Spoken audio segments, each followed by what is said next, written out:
food markets only. Meet Susie Smart, she is so bright. On her blackboard you can write. She has a desk, she has a seat. What's your name, my darling sweet? My name is Susie Smart. She can talk! She can talk, but can she add? 2 plus 2 is 4. Cat, C-A-T. You can spell! Twinkle, twinkle, little star, how You recite! Press the button, she says a dozen things, complete with desk, blackboard, and seat. Susie Smart, sold at food markets only. What's this stuff? Some cereal. It's supposed to be good for you. Did you try it? I'm not going to try it. You try it. I'm not going to try it. Let's get Mikey. Yeah. He won't eat it. He hates everything. He likes it. Hey, Mikey.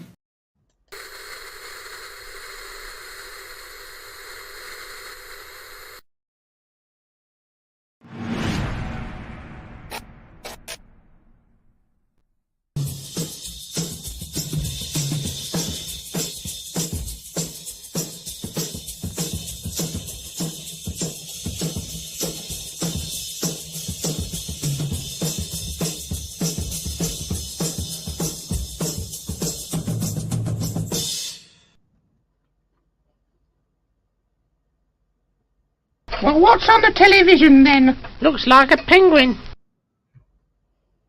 Yeah, it might look like a penguin, but it's Susie Q96 sweeping the dirt.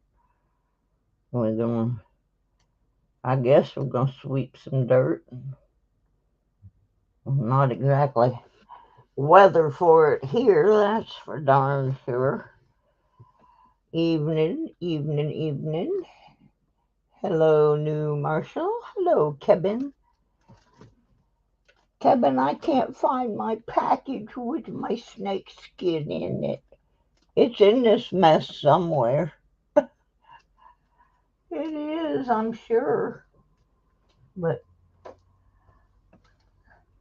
I'll find it. It's very hectic here. It is. This is a mess. It's a mess. Couple little things I found out in the detecting world over the course of the last year. Ooh, excuse me. Not even 10 minutes ago, I was asleep in my chair. I had one of those doctor's appointments where you get on the phone and do all the electronical stuff. And as soon as I got done talking to the doctor, I fell asleep in my chair. And I probably am not going to stay on real late tonight, because I have had one long and crazy day. I do mean crazy.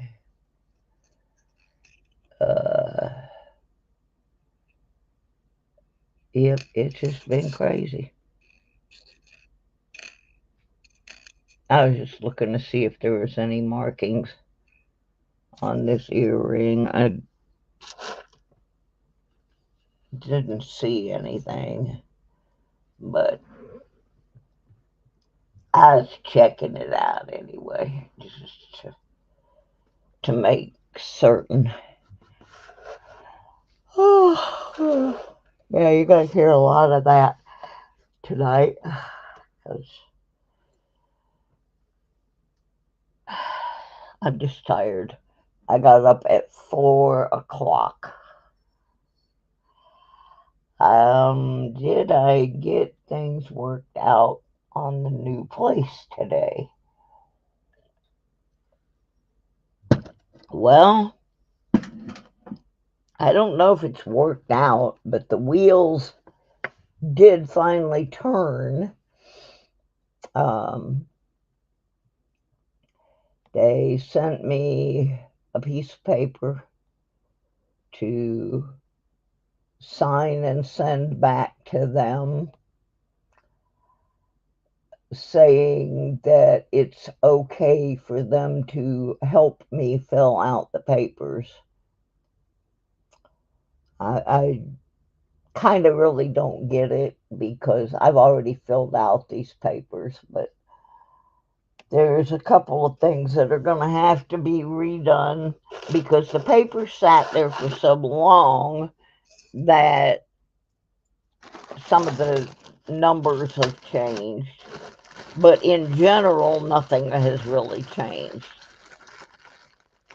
So anyway, they sent me this piece of paper, and they did call the office here to verify my residency. I've lived here almost 3 years. I've been here a lot longer than the management has, that's for sure.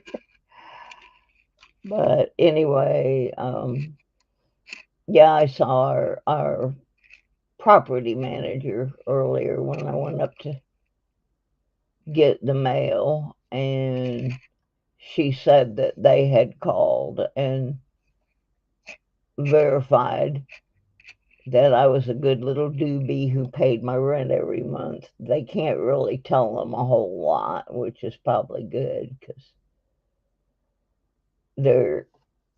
I am not the most popular person in this building, but nobody really is.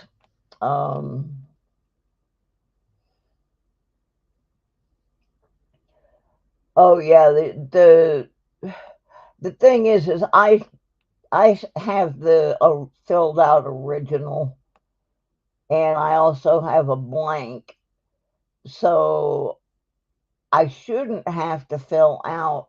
Some of the stuff is not going to change. This is a 36-page application because it's the government and they want to know everything from how much money you make to how many times a day you wipe your booty.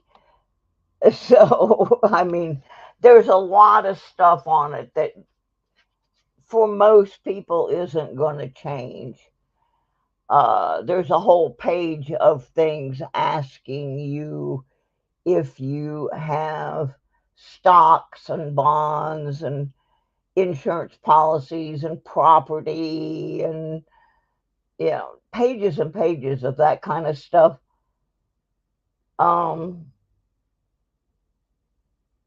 I don't have any of the stuff on there, so it's really not gonna, that's not gonna change. There's just, but what is gonna change is the page that has my income on it because starting in January, my Social Security amount will be a little bit different. So most of the stuff, though, does not change.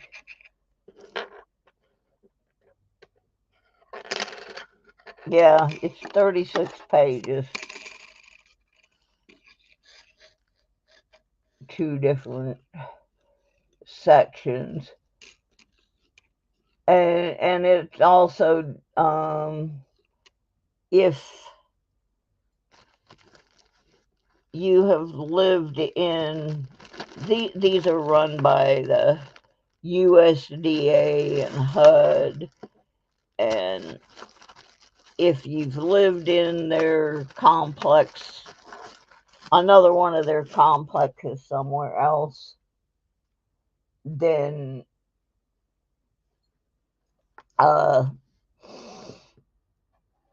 they have to verify all that mess. So it's just a lot of paperwork. I guess they want to make sure you earn that little discount they're going to give you. Uh, Hello, Jack. Welcome. Normally, this would be more of a, more of a metal detecting channel, but I'm kind of in the middle of packing the move. So tonight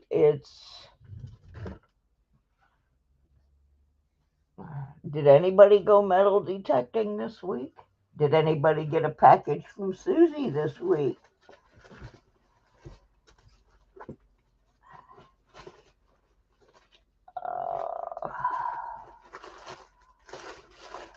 Susie is very tired, and I really am not going to stay on super long. I am worn out. Couple days ago, well, I guess it was last Friday, my aide that comes and helps me do things like laundry and mopping and the heavy duty stuff they don't. Yeah, too cold here in Virginia too, Jack. What I'm sticking under the scope, this is a bag of pieces of jewelry that I found earlier in the year, and I don't think there's anything in here but junk. But I thought that once about a piece of chain, and then it turned out to be piece of an 18-karat gold chain. Honey. So I just been looking a little bit at some of these pieces. I was gonna break out my test kit and do some testing, but this moving thing has really, it's been very stressful. I'm thrilled to no end that it's finally happening, but being in the shape I'm in, it's exhausting trying to get things packed and sorted, and some things are going to the trash can, and so anyway, my helper got a different job, and I'm not angry because the company that she's working for now, I'm sure, is paying her more than what she was making coming over here and hanging out with me. So, but it's making it really hard for me to get packed. I don't have a move-in day yet, but I have an idea of a move-in day. Now, the apartment is still occupied. That lady will be moving out by January 1st, at December 31st, the end of the month. Then they've got to go in there and clean and paint, because apparently she's lived there for 2-3 years or so minimum. So it's got to be sanitized for my protection, I guess is a good way to put it. So the estimate is the middle of January. It just depends on, once they get in there, how long it's going to take them to go through and clean and everything, make sure everything's fixed up good. I'm happy that I got the full but I'm not awake yet. I fell asleep in my chair. I got the fully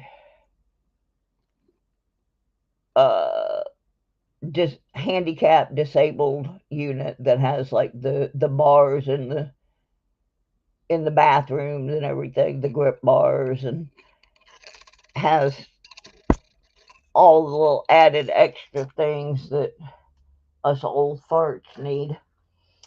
And one of the reasons I am so happy about that is we do not know what's going to happen once I start getting my treatments. I mean, it could make me better, it could do nothing, or hopefully no, but it could actually make my condition worse. And if that were to happen, the last thing I want to have to do is move again. So instead of getting the regular apartment without all of the extra stuff, by getting the one that already is set up, I shouldn't have to move again. I'll already have everything installed. So that worked out well. I did not end up with anything that I'm going to have to move a second time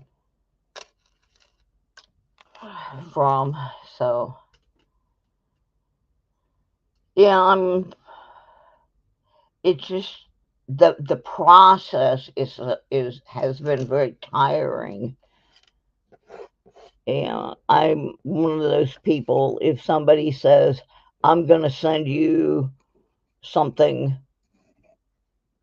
and then it doesn't come for 2-3 days, and it's something as important as this, it can get on my one remaining nerve.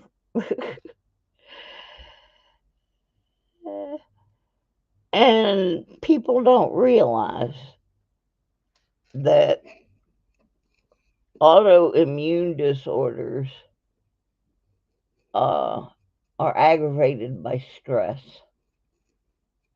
So they did a pretty good job of stressing me out. So I just got a little wore out. I packed a bunch of stuff today. We have these great big laundry baskets, and everybody uses them for everything. And I filled a couple of big laundry baskets full of stuff and hauled it out to the dumpster. And it was a little bit cold out there. But yeah, I got some stuff out of here, and I moved some things around so I have room to stack some boxes. So kind of wore myself out. Tomorrow they're supposed to be sending me a new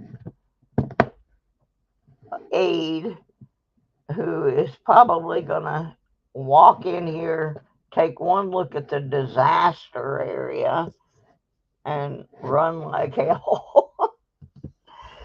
Because, I mean, there's boxes and bins and piles and stacks everywhere. I have to be really careful where I attempt to walk.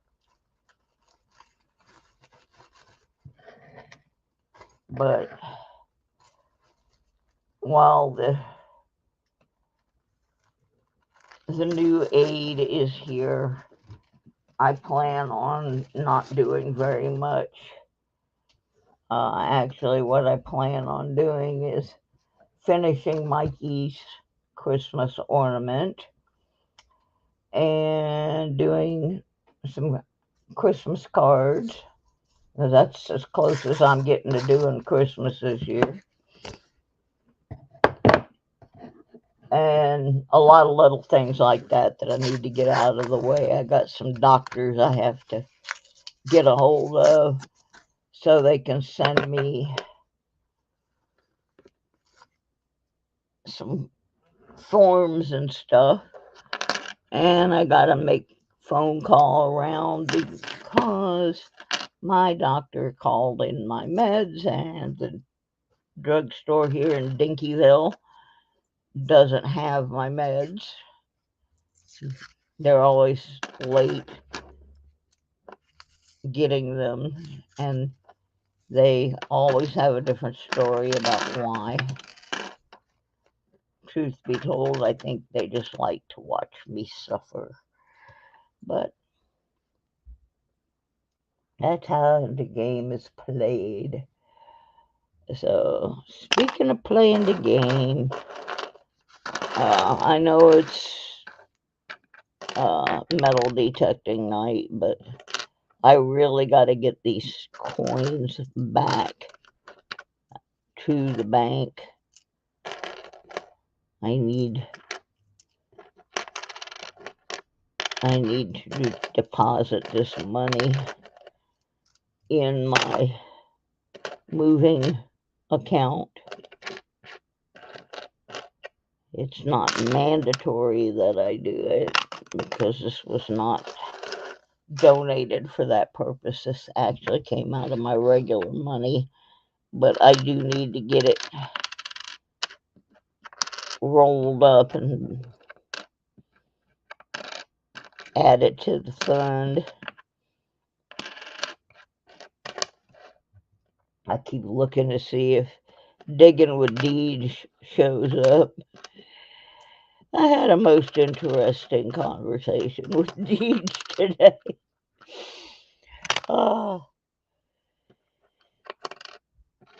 She and Jackson were hanging there, and she asked me to tell Jackson the name of the band I work for.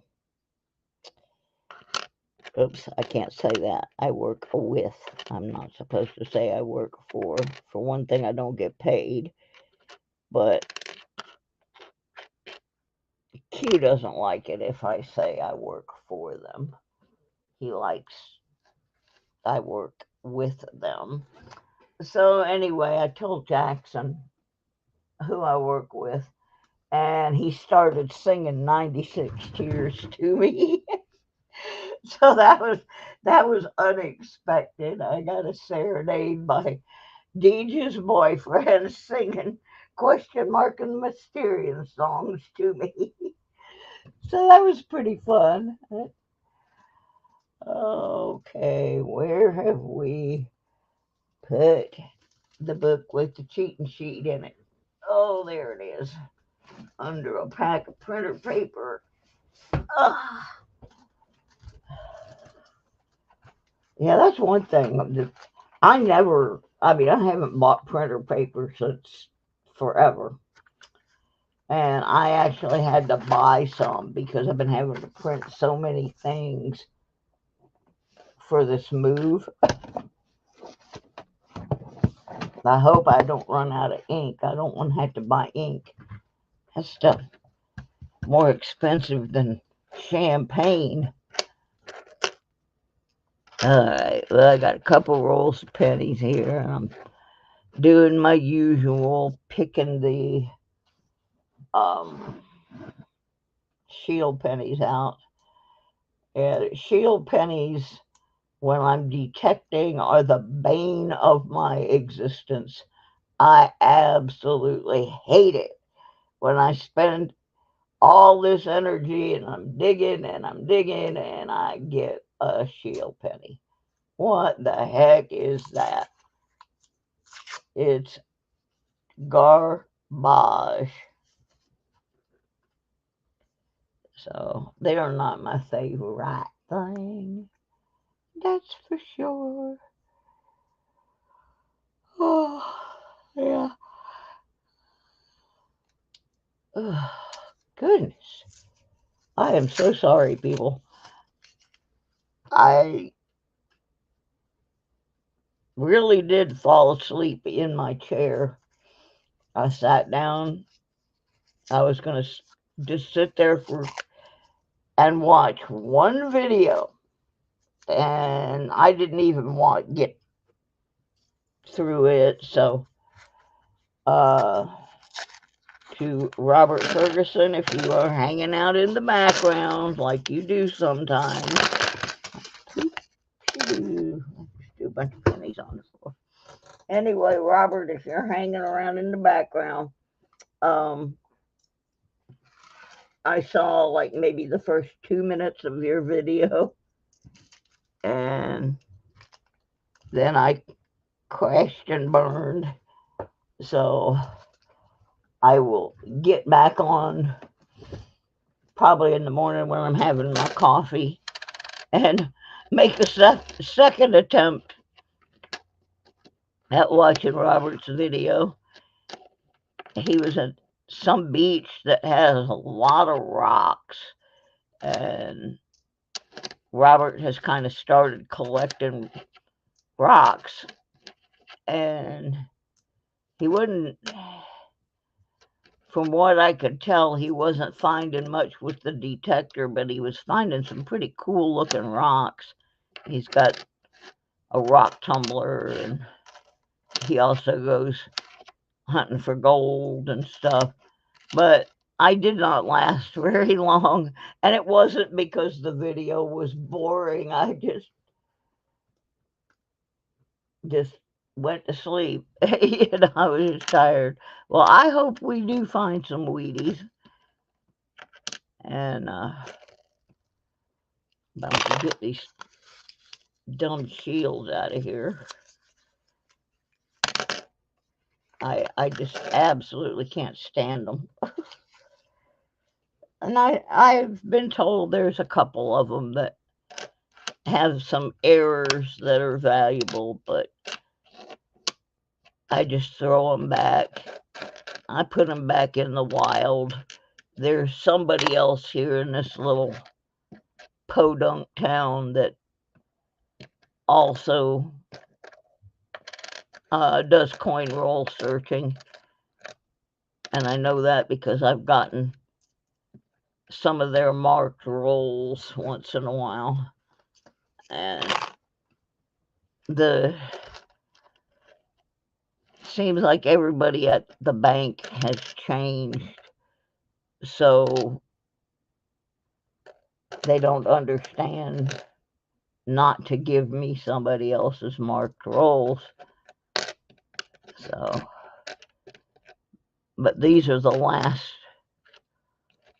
Of course, they also didn't understand the difference between circulated and non-circulated, and thought that anything that came from the Brinks truck was uncirculated. I swear to God, she really believed that.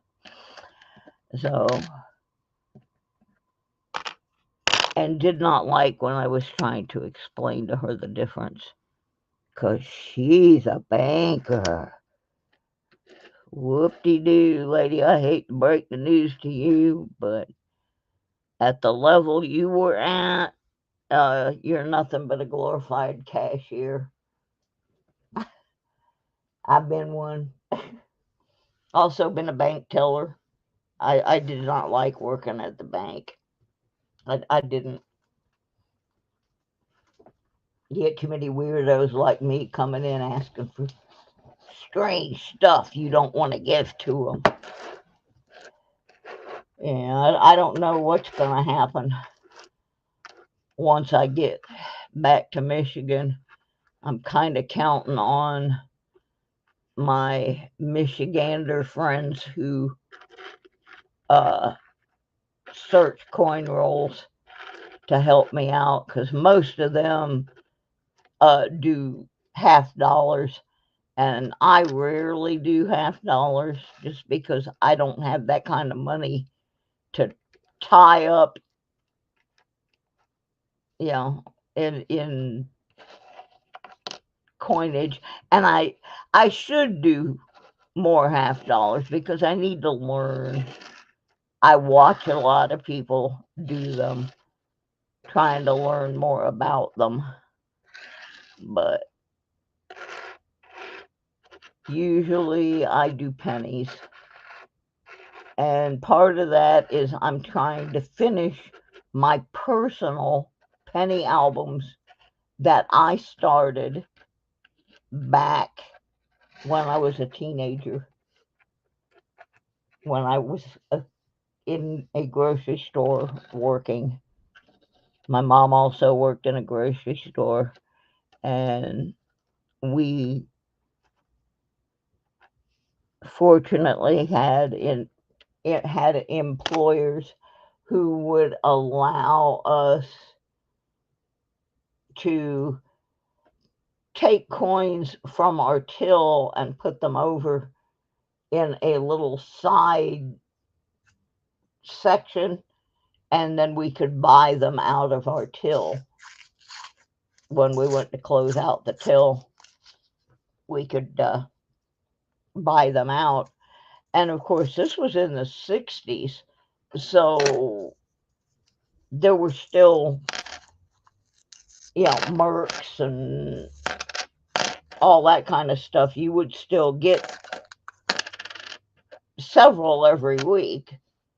And of course, silver quarters and Benjis, and sometimes you could tell too. Kids would come in and you knew they had been in Grandpa's coin collection, because they'd come in to buy candy, and it would be like everything they had was a little old. And oh, Kevin, hi, Dougie. You just broke Kevin's heart.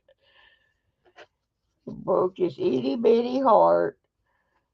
He figured he might have a chance to win, because since I don't have a lot to discuss about detecting right now, we're playing with coins on detecting night, and he thought maybe he might have a chance to win if I found a Wheatie. And then you showed up. Oh, well, just have to keep your fingers crossed, Kev.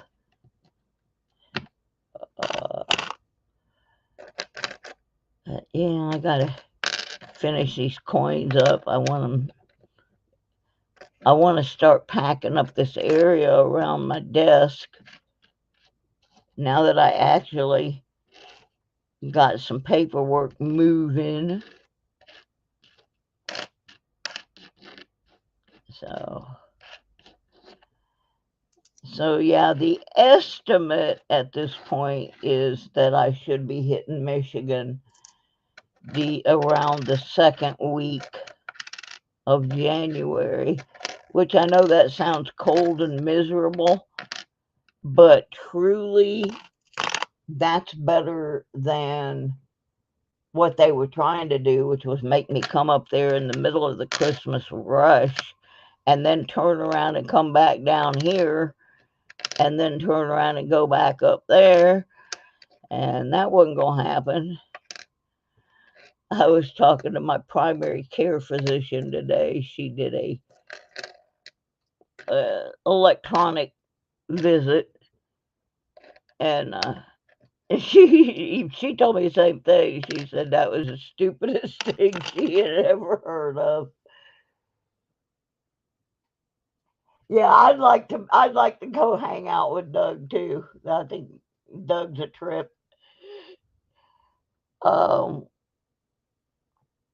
one of the things I would like to do, because my mom got to do this, um, I grew up in Florida. I wasn't born in Florida, but I grew up in Florida. And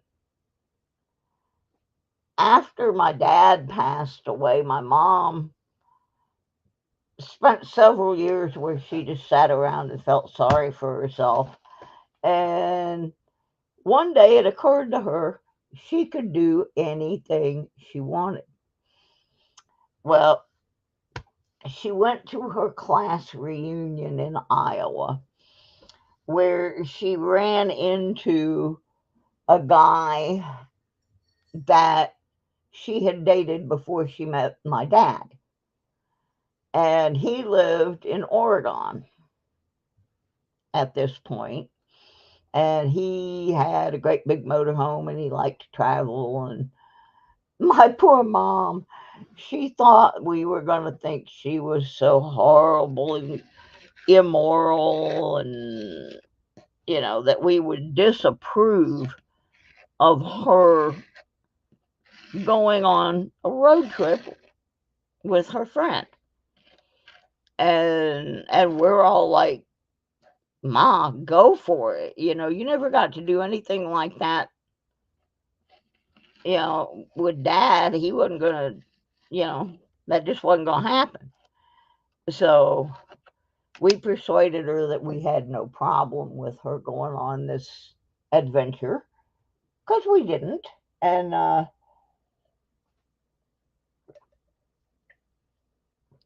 so he went all the way down to Florida and got my mom, and they went all the way across the country.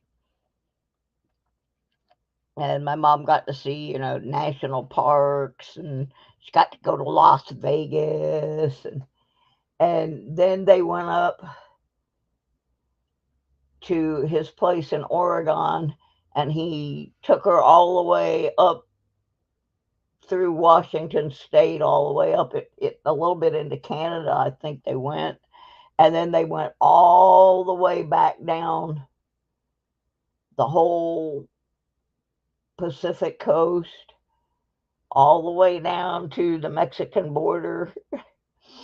And so my mom got to go and see everything out there. And I would love to do that. I've never been to Washington. I've never been to Oregon. I've been to California briefly. But yeah, I would like to be able to go and meet a bunch of the people that I have met through my channel. Mike Wolf. There's Mike Wolf. Woof, woof, woof. Mike Wolf.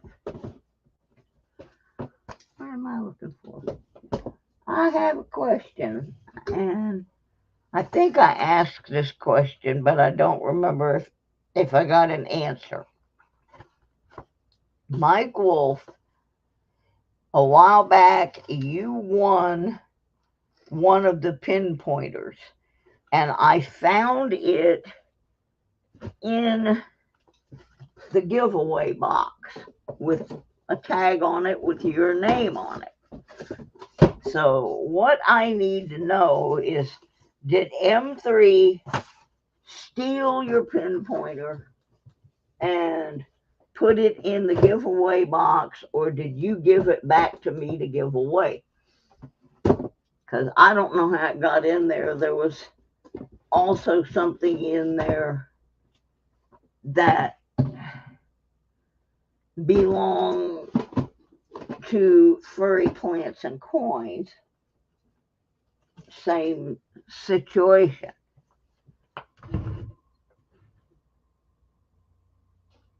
Okay, so I did send you a pinpointer, correct? I just want to make sure, with a Kelly Coach sticker, okay? Now, Did I actually send it to you is what I need to know.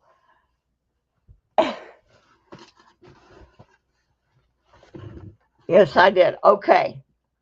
That's what I needed to know because um, apparently the sticker that I had made when I did the gift away that night ended up stuck on a pinpointer. And I went back and I counted and I thought, now wait a minute, I know how many pinpointers there were and something's not balancing out. So that's good. I just wanted to double check on that because I don't want to shortchange anybody. And so now I can take that sticker and put it over in La Garbage. All right. Perfect. Don't tell M3 I'm here. He might run and hide under the bed. Mike, I'm not certain, but I think he did that before the show started because I fell asleep in my chair and I'm really hurting tonight because I did a lot of packing today. And yeah, just tired. But I need to sit down and take a break. And then I have a new helper coming tomorrow that's going to have coronary because this place is so bad. Well, I tried to get stuff out of here this past weekend, and every time I have access to a vehicle, seems like that's when it decides it's got to rain. And it snowed and it rained, and I managed to get one load of stuff down to the local thrift store. So I got some stuff out of the way. Today I was sorting through my craft items and trying to get them shrunk down to the least number of boxes possible. And it was a chore.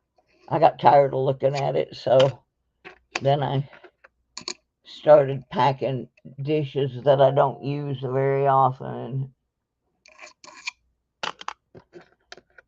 But I just got really tired. I had a lot of phone calls. And of course, yesterday I had to go like 100 miles each way to get a CAT scan. One of the primary reasons I'm leaving.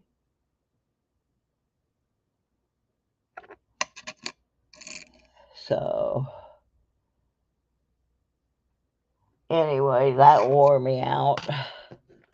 But at least this time,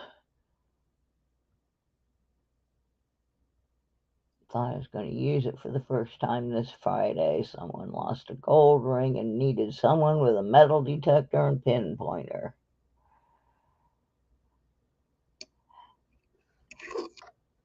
One of the things I do with my pinpointer sometimes, I found it in the shower cabinet. Well, oh boy, took all your fun away. We have here at the old folks farm a couple of gazebos and some park benches, and the gazebos have slats in the floor, and so once in a while I'll go outside and like sit on the bench and sit on the park benches and just take my pinpointer out because sometimes I find things, you know, somebody will sit down and change will fall out of their pocket, or I found one of the nursing aides that comes to see somebody that lives here. I found one of her earrings out there under the bench with just my pinpointer. Um, I want to try to figure out how to put a handle on it so I can just walk through like the little kids' playground where you're just basically looking in the mulch.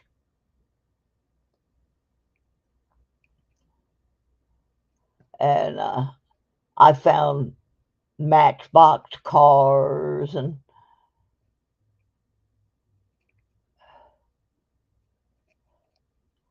yeah, see, the problem we have a big park here where I live, and I call it Junk Park.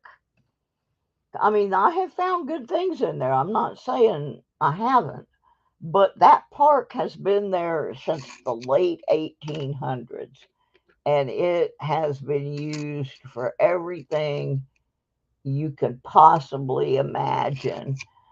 They have had car races in there, demolition derbies,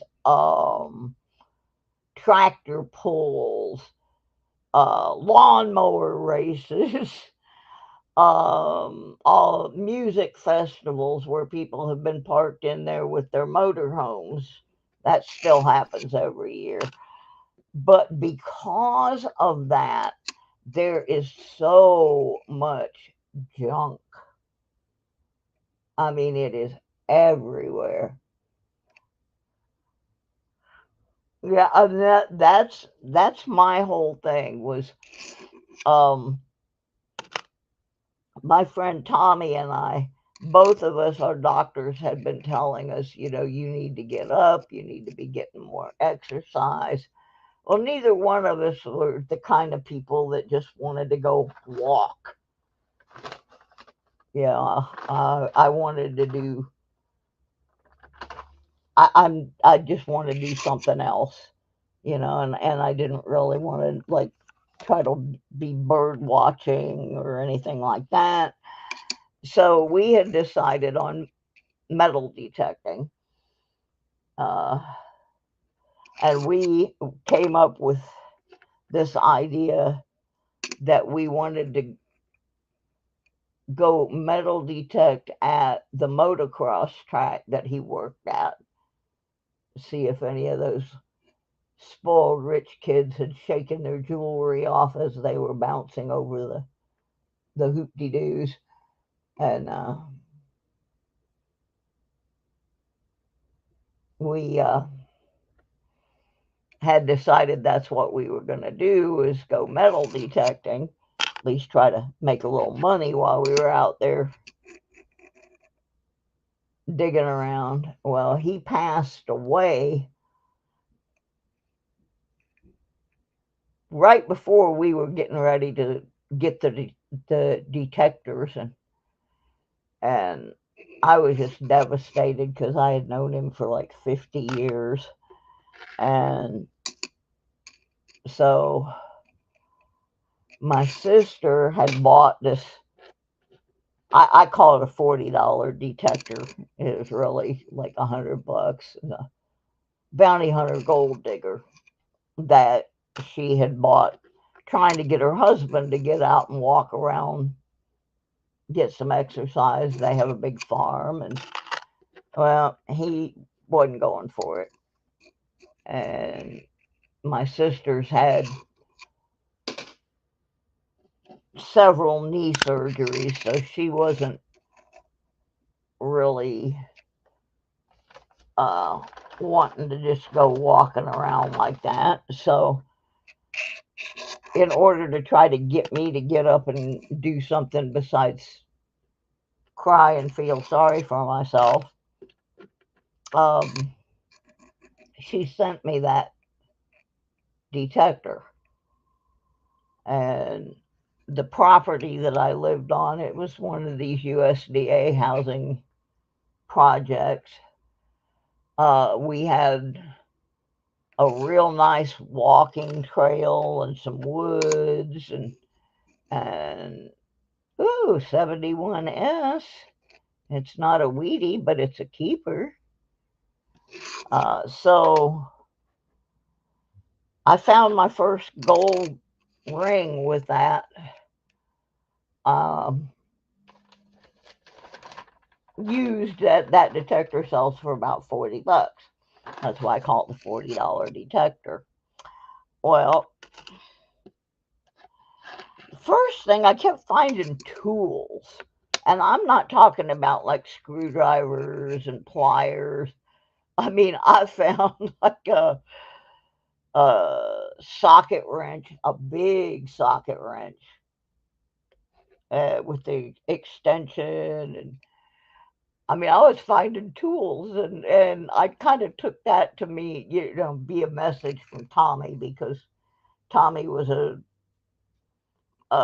mechanic and a race car fabricator, race car driver. So tools, I'm finding all these tools.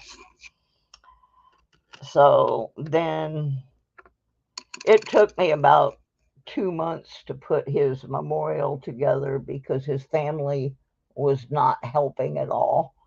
But I would go out every day and I would walk around, and I'd go over to the next set of woods because I lived right on the edge of town and there was nothing but woods and fields past there.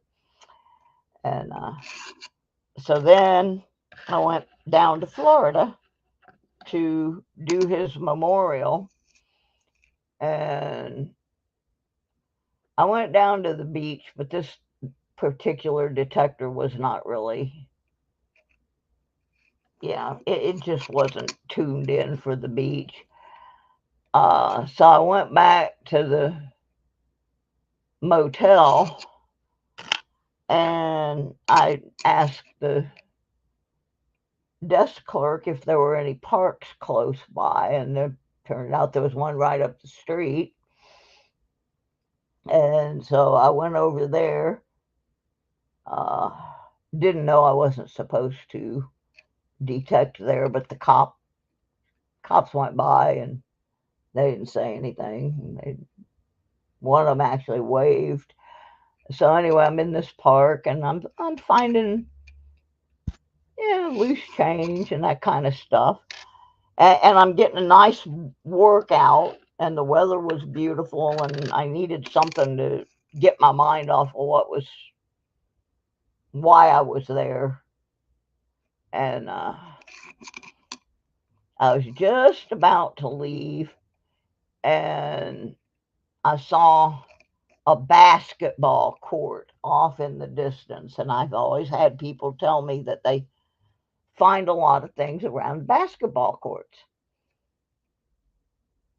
So I went over there, and now with the bounty hunter, you don't have any VGI numbers or anything. You're just going off a meter and tones. So this thing was screaming, and it was screaming the same sound and same frequency that I had been getting when I found nickels. Now, I didn't know a whole lot about metal detecting, and most of what I did know, I had learned watching Nugget Noggin and Robert Ferguson. Robert I watched because he's just like incredible on beaches, and he's so laid back. He just allows me to relax. And so this thing is screaming. And I said, okay, I'm going to dig this nickel up, and then I'm going back to the motel because I had a long day ahead. So I'm digging and I'm digging and I'm digging, and I had a like real cheap $19 pinpointer that I had gotten off of Amazon or Wish or one of those things. Yeah, I was looking for the close AM, but it wasn't there. It wasn't there. I looked at it pretty good.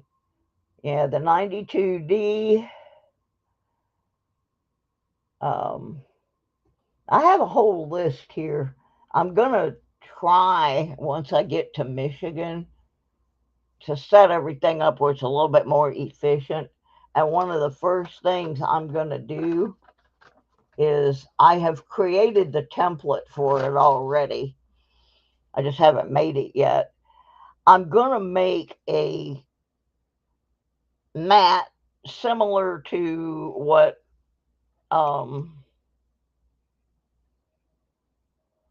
Rob has, but I don't just want the key dates. I'm going to make a mat where I can have a page that flips over because I do have a laminating machine and all that. And I'm going to type out my cheat sheet and make it where it's much more accessible and I can show it, because once I'm up there, I will have more room for my cameras. I have equipment that I cannot use because I have no space. I watch Nugget Noggin once in a while. I don't know why, but it really turned me off when he started advertising all of his high dollar special events. And I think what really turned me off was I don't live very far from him. I mean, I really don't. I live on the Virginia, North Carolina border. And I contacted him trying to set up a collaboration contest kind of video with a young man versus an old lady because I thought it would be funny. And I thought it would be interesting to see if the old lady could even keep up with him. And he didn't even acknowledge that I had contacted him. And that kind of turned me off because his whole big story was how he used to go with his grandpa all the time. So it just kind of turned me off a little. Now, Robert Ferguson, I got to tell you how I got hooked on Robert Ferguson. I stumbled on him totally by accident. And I stumbled on one of his very early videos where he had gotten from somebody this really old, cheap metal detector. It looked like it might have even been like a bounty hunter gold digger, but it was a really cheap old piece of junk. And he's out there for maybe his second or third shot at metal detecting. This was before he got into the beaches. And he's walking around with this thing, and it just fell apart on camera. It just, the shaft broke where it connects to the coil, and I mean the thing just fell apart. Well, not to be discouraged, Robert goes out to his car, and I wish I could find this video. I know it's still up there, but he's got so many that I can't find it. Anyway, he goes out to his car And he comes back, and the next thing you see is this beat to snot um, metal detector, and he has taken, I think it was like a Mountain Dew bottle, some kind of plastic soda bottle, and he's got that wrapped around the coil with the screw cap part facing downwards, and he's got the drinking hole of the bottle stuck on the little round place where the coil is supposed to attach to the shaft, and he's got it all taped with like masking tape or duct tape or whatever kind of tape it was that he was using to hold his car together at that time. And he's got the thing all taped back together, and he's back out there detecting. And I thought, now that's my kind of guy right there, you know. He MacGyvered the thing and went right back to detecting, totally undaunted. And you could tell from that video he was hooked on detecting. And I just thought, you know, here's a guy that really just wants to be out here having fun, and he was finding a few little things, some pennies and different stuff. But I just thought, this is my kind of hobbyist right here. So the coil falls off. No big deal. We'll just tape the sucker back on and keep going. And I have watched Robert Ferguson ever since. He really was the first detectorist. And then like the next video I saw of his were a couple down the road a ways. He was up in the mountains hunting for gold, panning for gold, and so he really kept my attention. But yeah, Annette, I also am watching him with the rocks because I watch Digging with Deej. She finds some really incredible stones up in the Great Lakes. And I am so looking forward when I get up there of going rock hunting and bottle hunting and stuff with Deej. She called me today and we were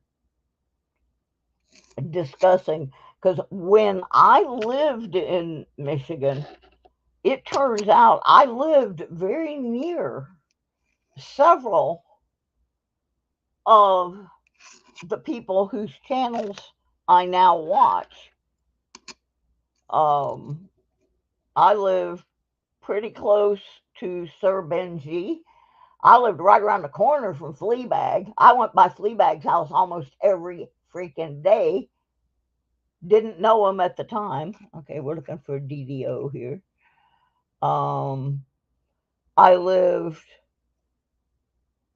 20 miles or so from Deej. I mean, there's a lot of people up there that I think I lived probably 80 miles from James Eller. But I mean, there's a lot of people that I know now that I wish I had known when I lived there before. There's also some people that live in Ohio within an hour of where I'm going to be. Let's look for the wide AM. But I really wish I had known Deej, because I know the area that she lives in really well. And she likes a lot of the same things I do. Like both of us are really into family history and genealogy things, and the rocks. In fact, when I was a kid, and I don't know what happened to this, I think somebody stole it because I do not know what happened to it. But I was really poor. I grew up in a really poor family. And our school went on a field trip. And we went to the local museum, and they were having a Salvador Dali exhibit. And at that time, Dali, who was a very famous artist, was doing a lot of stuff with gems and stones. And so they had, at the museum, they had in the lobby, which I know this was just set up for us kids, we were elementary school kids, these bowls where you could pick out a piece of stone or crystal or whatever. And I had saved my money because they said they were going to have that. And so I bought this piece of rose quartz, and I had it for years and years. And I, somewhere along the line in a move, either it got lost or someone picked it up and took it. But I think I was in maybe 4th or 5th grade, and I'm so poor I can't even afford shoes, and I go and buy a rock. You know, so I really do like rocks. I've got this one. It's not packed. This belonged to my mom, and I'm going to try and pick it up and bring it over here and set it on the table and point the camera at it, so you can see this thing. It is massive and it's heavy, but it's a beaut. And I don't know where my mom got it.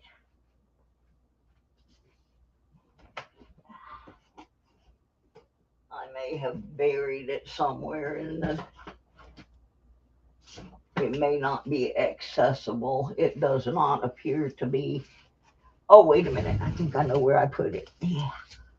I mean, it is so heavy. I have to pick it up with both hands. Oh my gosh. Come out, come out, come out, come out. Oh my goodness.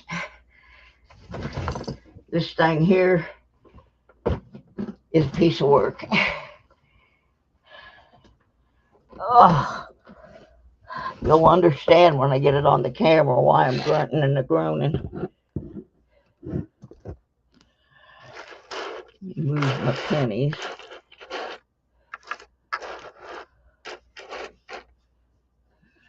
Okay. But yeah, I really was tickled when Robert started doing the rocks. He just can't get over to the beach as much as he was, because when he was sick, you know, first he had the problem with his leg and he couldn't walk very far. And then he got COVID twice in a row. And he is monetized, and that's the money he uses to buy his gas, because it's an hour.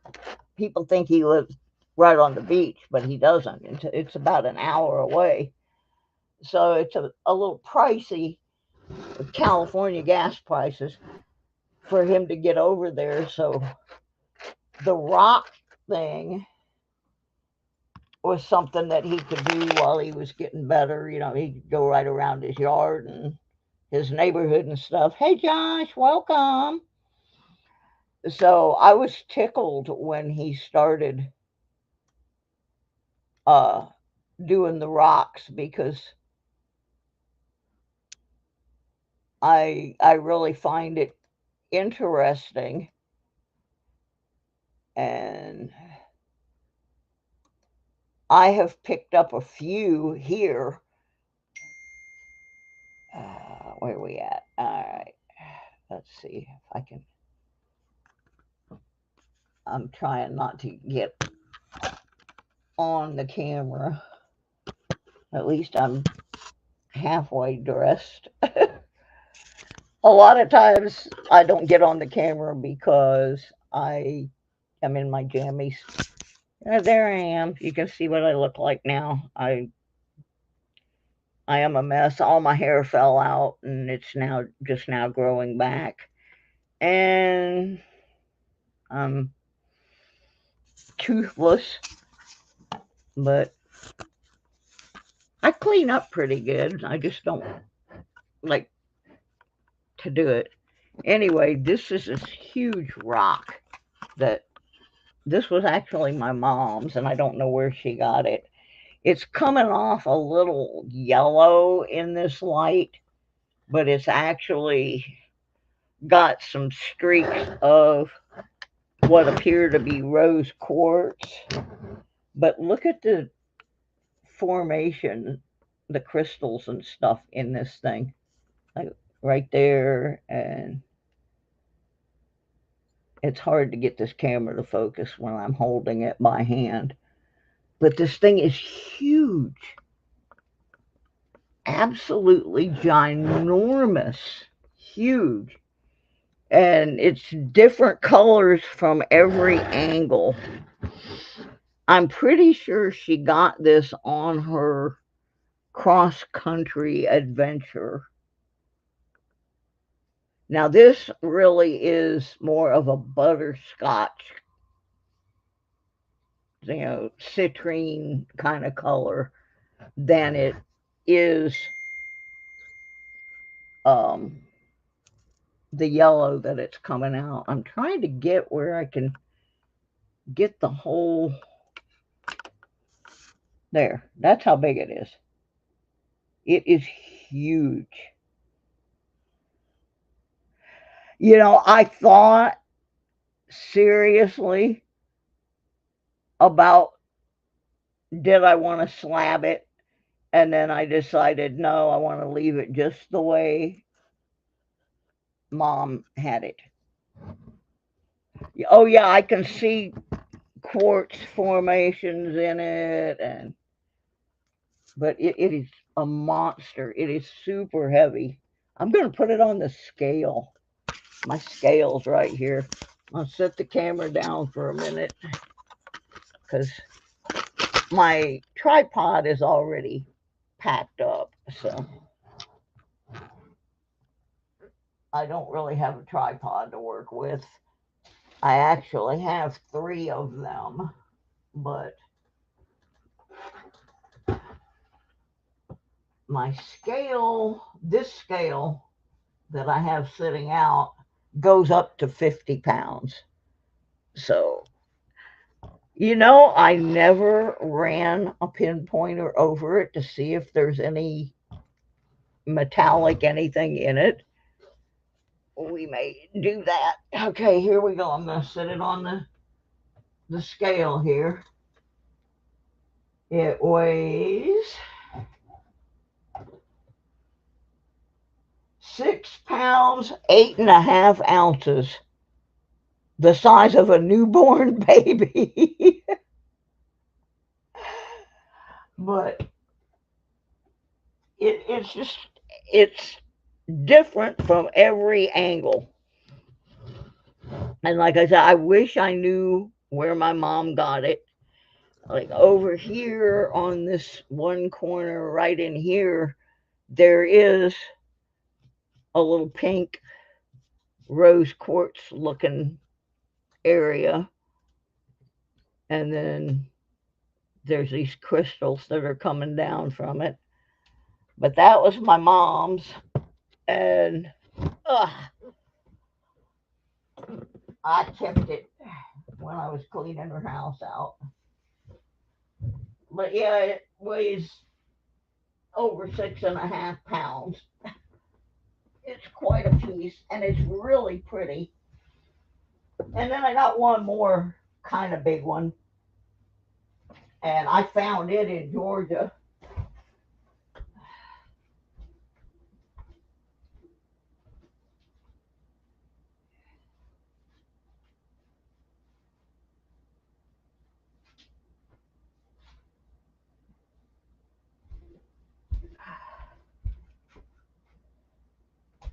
And this one,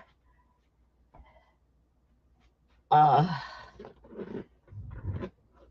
think has some amethyst in it because there are some purple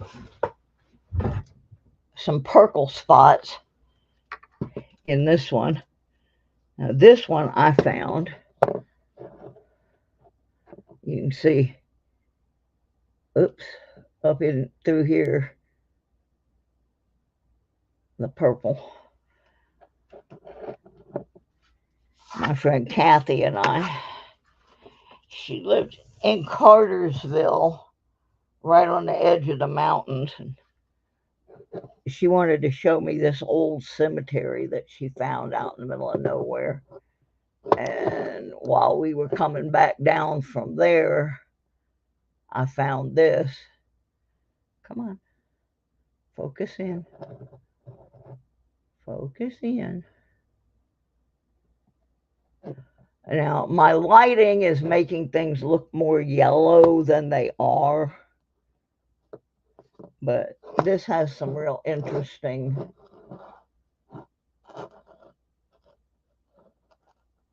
formations in it. This one I did really seriously think about smacking with a hammer and seeing what it looks like on the inside. But it's a pretty interesting piece. There, that's a good shot of it. But yeah, so I was kind of tickled when I saw Robert was doing the rocks, because people don't always realize, they'll look at it, and because it hasn't been tumbled or buffed or anything, it may be a completely different color when you take it out of the tumbler than, you'll be able to see, like, when you pick it up, you see a little bit of green, but then after you've got it all cleaned up, it's a completely different green. It's not the same at all. Like, he had one on there the other day, and he made the remark that it kind of looked like it might be turquoise, and that was my first thought when he held that up, was that there was a possibility that that might be turquoise, because I have seen what I call turquoise in the raw. I used to be set up next to a guy at a lot of music festivals that sold rocks and crystals and stuff. He has a shop out in New Mexico now. I've forgotten what the name of his shop is, but a guy named Sean, and I learned quite a bit. One of the things I learned was there's a lot of people at those festivals and stuff that are selling what are supposed to be healing crystals, and I've learned a lot about testing them and looking at them in their raw form, because I would end up show after show, I would be set up next to him, and he's the one that taught me how to do wire wrap jewelry. As a matter of fact, we showed up at this one show. It was supposed to be this big deal, and they were having live music, and it was in Metro West in Orlando, and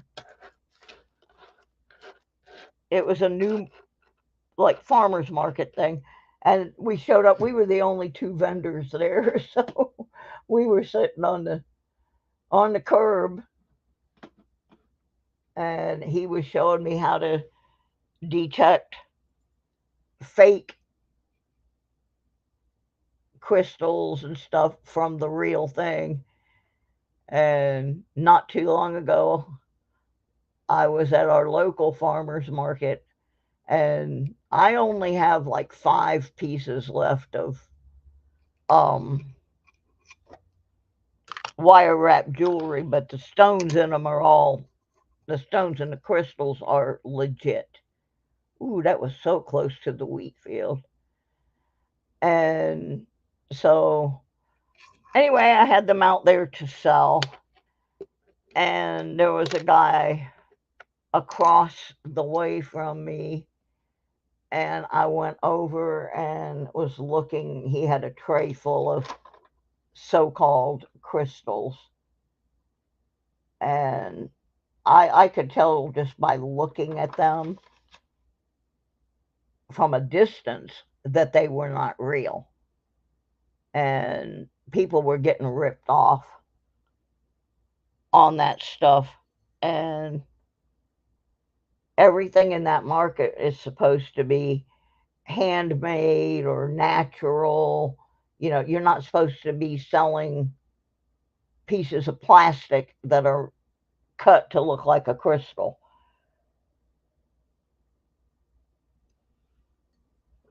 And I said something. I didn't say anything that week, but the next week I said something to the lady that runs the market.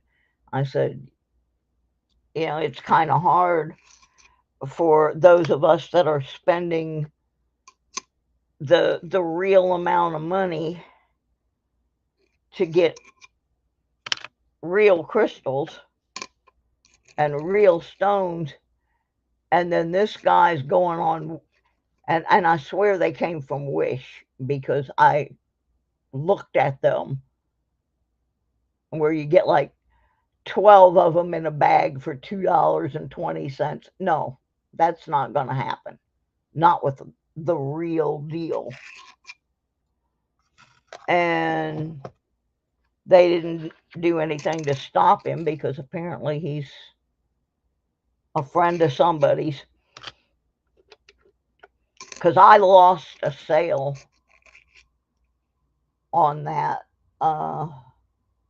This lady and her daughter were looking at one of my wire wrap necklaces with a piece of rose quartz in it. And then the brother of the young lady comes over and goes, "Oh, but they've got them over there for only $10.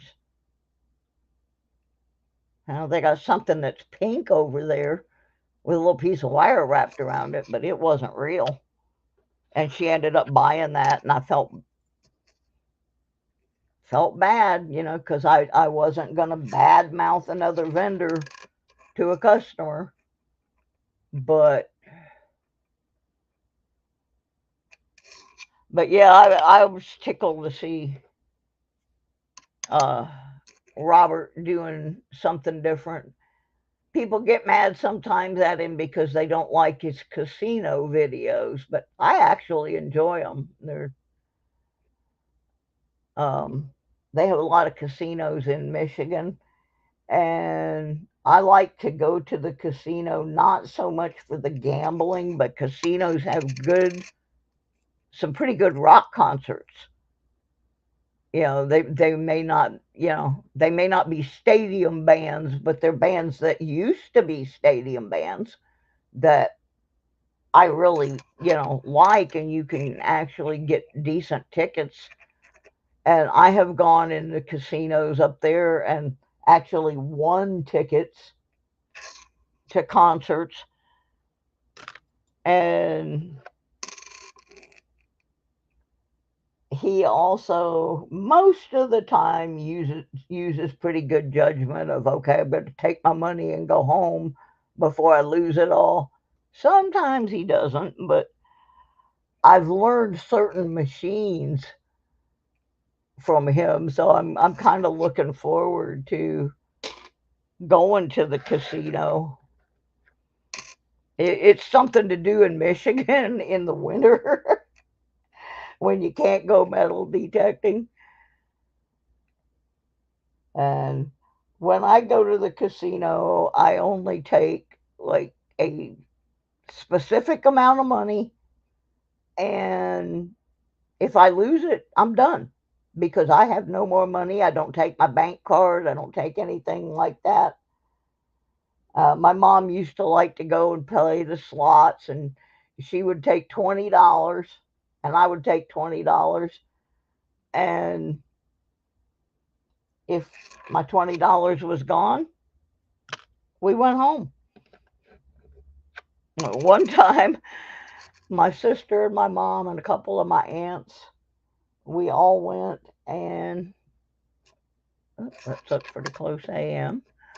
Uh, I think I had like, this was back when you put actual coins in the machines. And I liked that because you'd get this bucket, and when you won, you'd stick the bucket under there to cash out, and you got to hear the coins actually fall into the bucket, and then you could look at the coins and see if there was any like silvers or anything in it. Can't do that now. But anyway, I had 4 nickels left, and I put this nickel in because I was playing a penny machine, and I put the nickel in. So anyway, I ended up winning well over $100, and it's all coming out in nickels, right? So my sister's running around. She's trying to find another bucket for him to fall into. And there were nickels on the floor. And I decided I was going to cash out. I just couldn't believe it. There was nickels everywhere.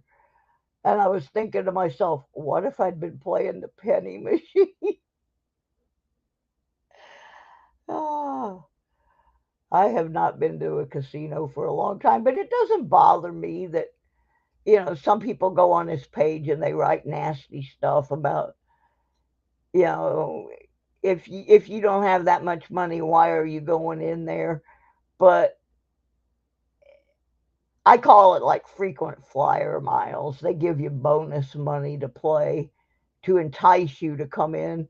And sometimes he'll go in and he'll play his gifted money, and then he goes home. If he doesn't win anything, he doesn't win anything. But I see him getting some pretty neat prizes in there, man. They give away some cool stuff. This past spring, they were giving away all kinds of gardening equipment and, like sprinklers and just cool stuff. But I like watching his channel because he gets creative when he has no money. And that's what I have to do.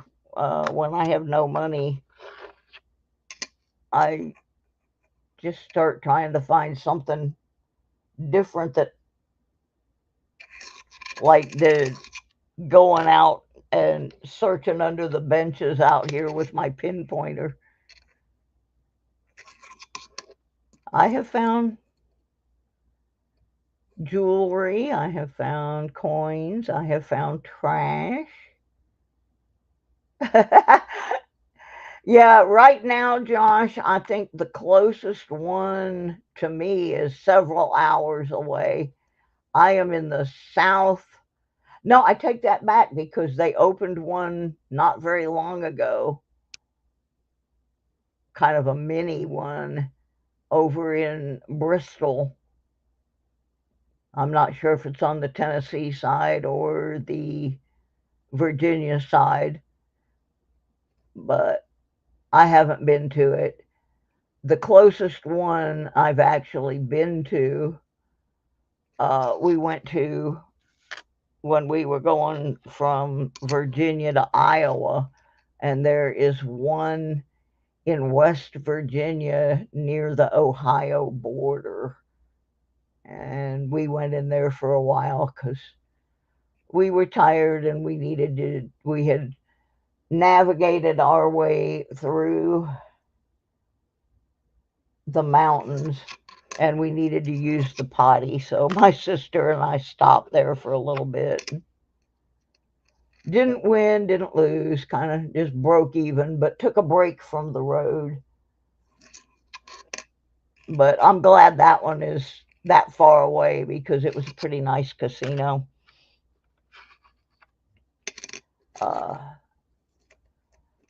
My Aunt Alice, who recently passed away at the age of 101, she the casino loved her. She'd win every time we'd go.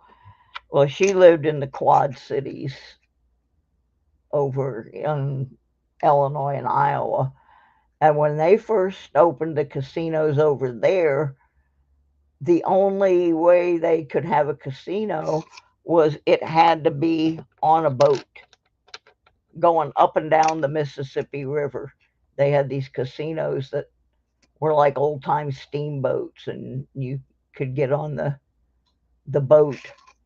So you weren't saying you were going to the casino. You'd say, well, we're going to the boat. And there were several of them. And then finally, they let them build permanent structures. And there's like 2 or 3 on the Iowa side and 2 or 3 on the Illinois side. My favorite one was this place, I think it was in Bettendorf, Iowa, or maybe not.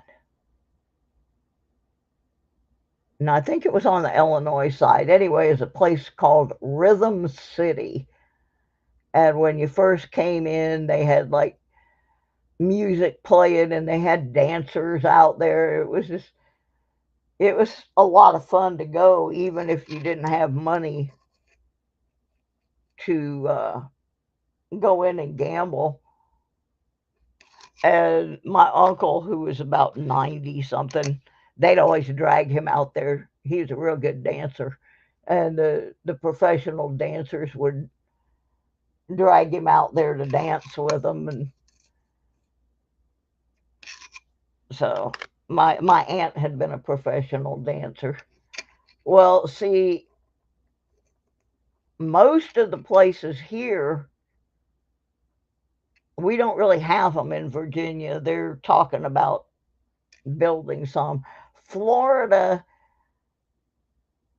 if the property is owned by the Indians, they can have a casino on it, but they're not actually on reservation grounds. I mean, like where you would actually see a lot of Indians, but they are owned by Indian tribes. I wish they would do more of them actually on the Indian reservations. There's a pretty cool, this is so weird, out in the middle of nowhere, Iowa. My dad grew up in a little bitty town that a doctor actually bought the town a few years back and has tried to kind of reconstruct it. There's not much there. But right up the road from there, you're driving down this country road and you're going through cornfield after cornfield after cornfield. And all of a sudden, off in the distance, you see this great big building. And you're like, what is that? It's a casino out in the middle of a cornfield near Riverside, Iowa. And that place has got a really good buffet. Usually, if I go to Iowa to see my relatives, I can't really spend a lot of time. I have so many relatives that I can't really go see them all. So we will usually pick a day and say, okay, on Tuesday morning, we're going to go to the casino and have breakfast at the buffet. So if you want to see us, that's where we'll be. And a whole bunch of aunts, uncles, cousins will show up and we'll all have breakfast at the buffet. And then some of them don't stay. They just come and have have the meal and we all visit, and then some of them leave, and then the rest of us kind of hang out and play at the casino for a while. I think there's like 9, I'm going to say, in Michigan. I've only been in 2 of them, but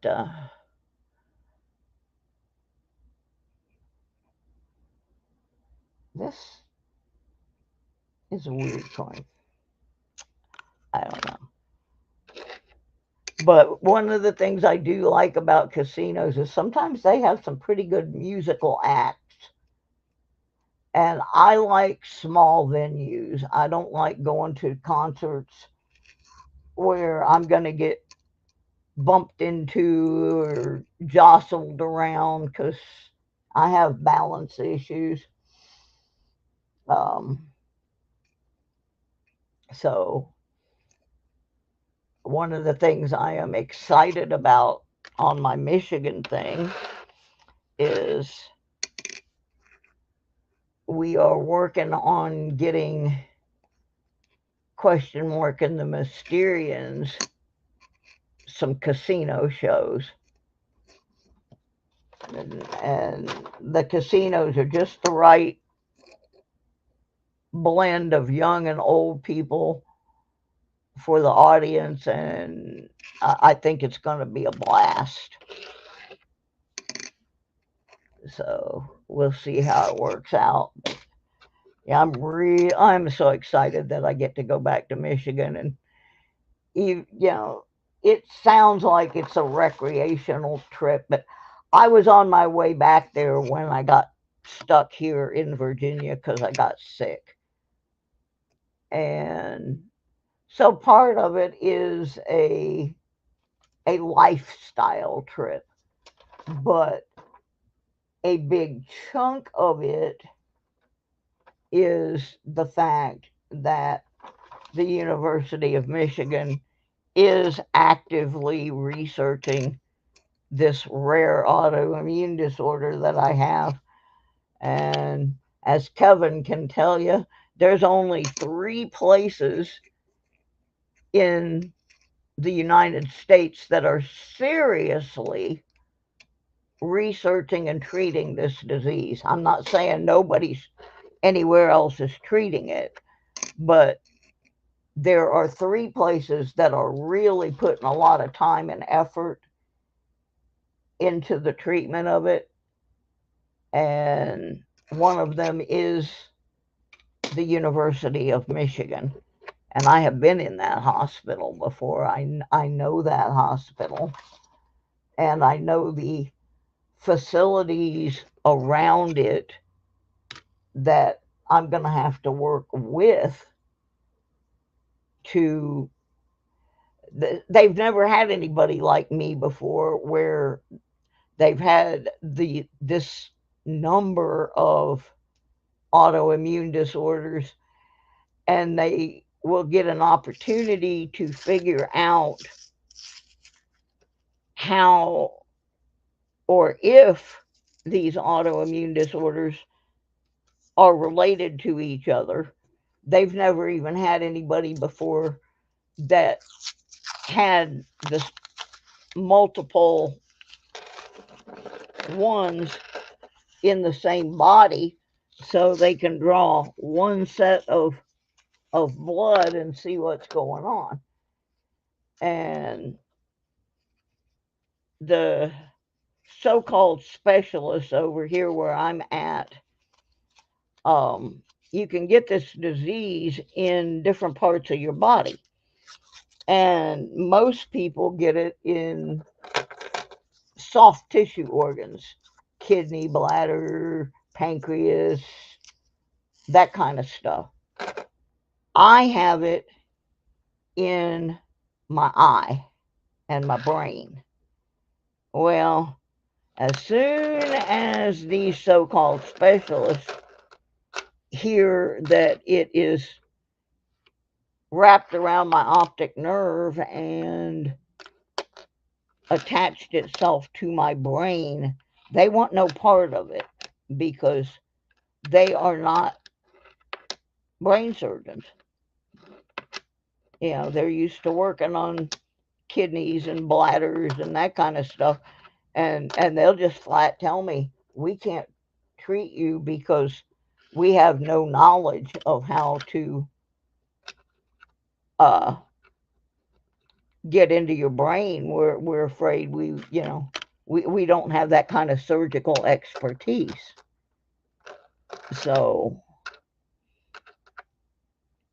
the only place that I can go, and I've pretty much been told that they can't do surgery on it, but if they can at least get it to shrink down, they can get the pressure off my optic nerve and improve my eyesight.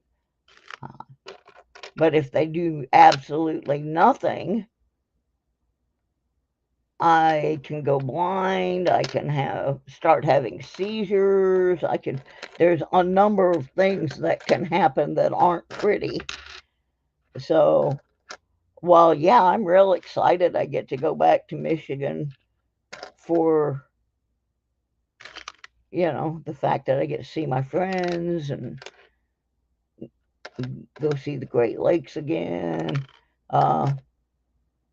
It's not just let's go to the casino thing. There's going to be a lot of hospital and doctor involved, but I don't even have those options where I'm at now. So it's a big deal health-wise for me to be close enough to a place where they're actually working on this disease, and hopefully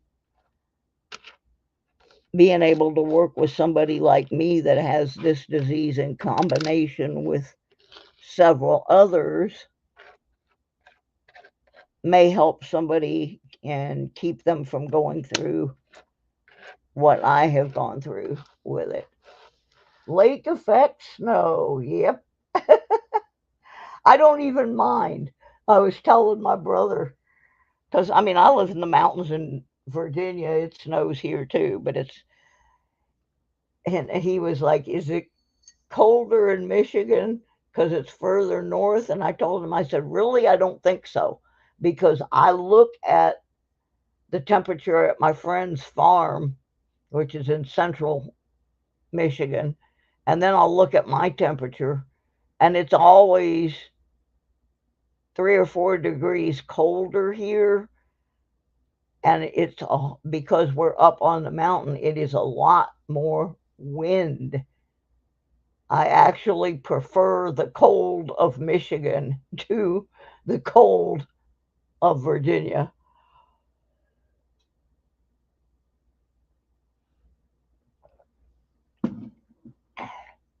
And as I pointed out to him, I will no longer be owning my home like I did when I lived there before, so I don't have to shovel snow.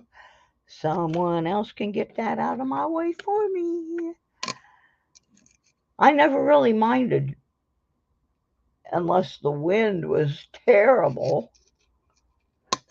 I never really minded shoveling snow either.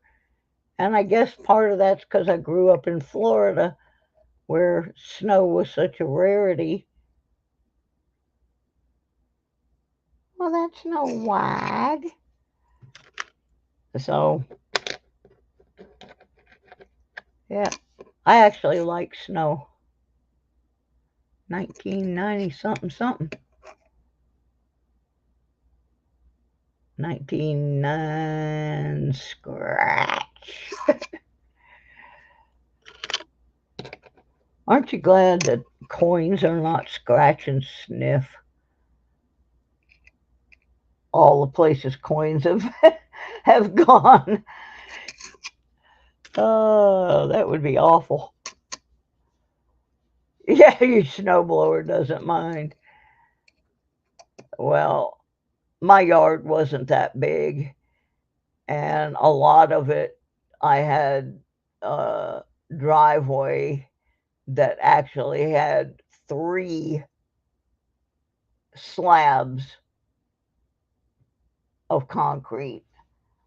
So there really wasn't that much. It sounded big, but it was really easy to do.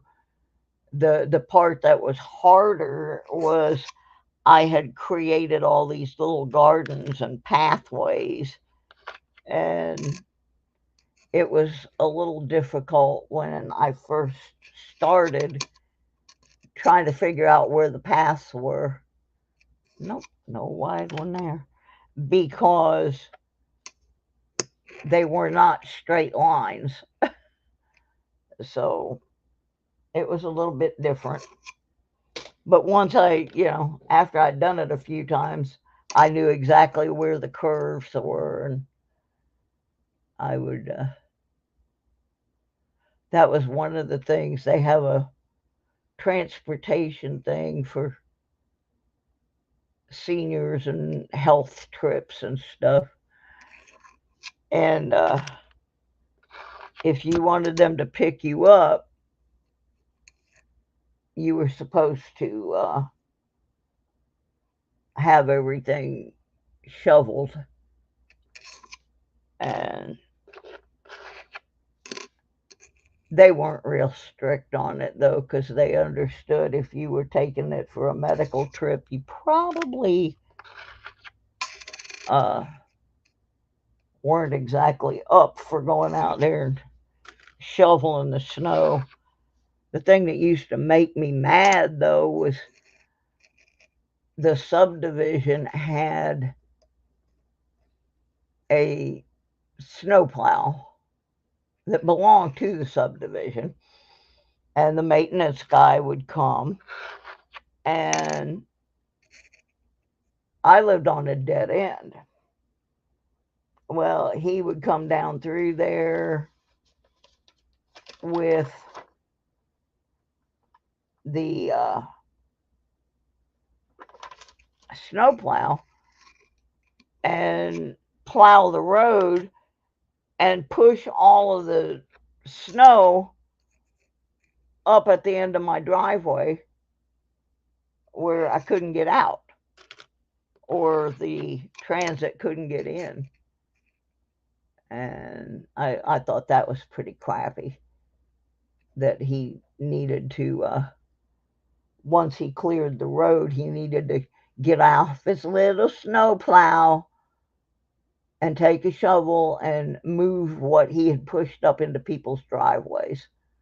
Because that pile would be 3 times taller than the actual snowfall. Oh yeah, ice fishing.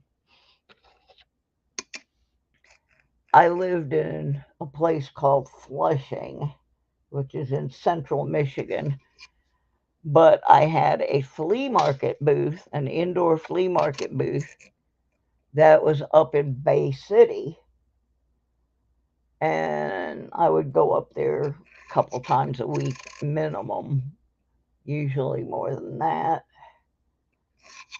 And I don't like driving on the interstate. I like looking at stuff, and I'd be driving along the river and see all these guys out there with their little houses on the river, little fishing shacks where they'd have their holes cut in there and be fishing under the ice. That was kind of neat because there was this one curve you'd come around and all of a sudden you'd see like 50, 60 guys out there. Well, not all guys, there were ladies out there too. But you'd see all their little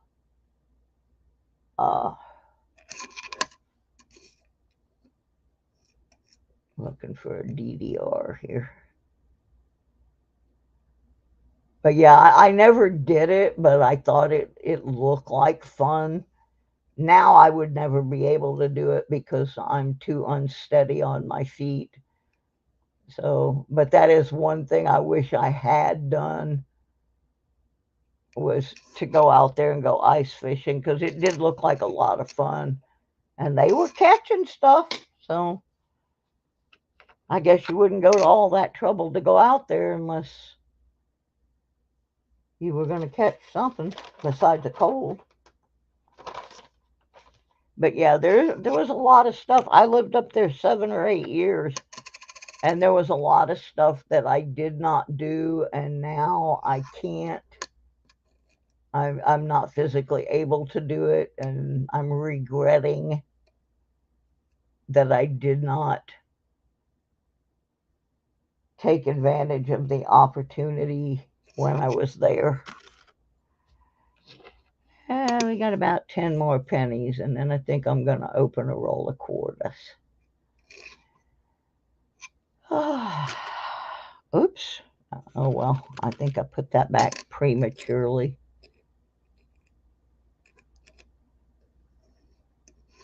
No, that wasn't what I wanted.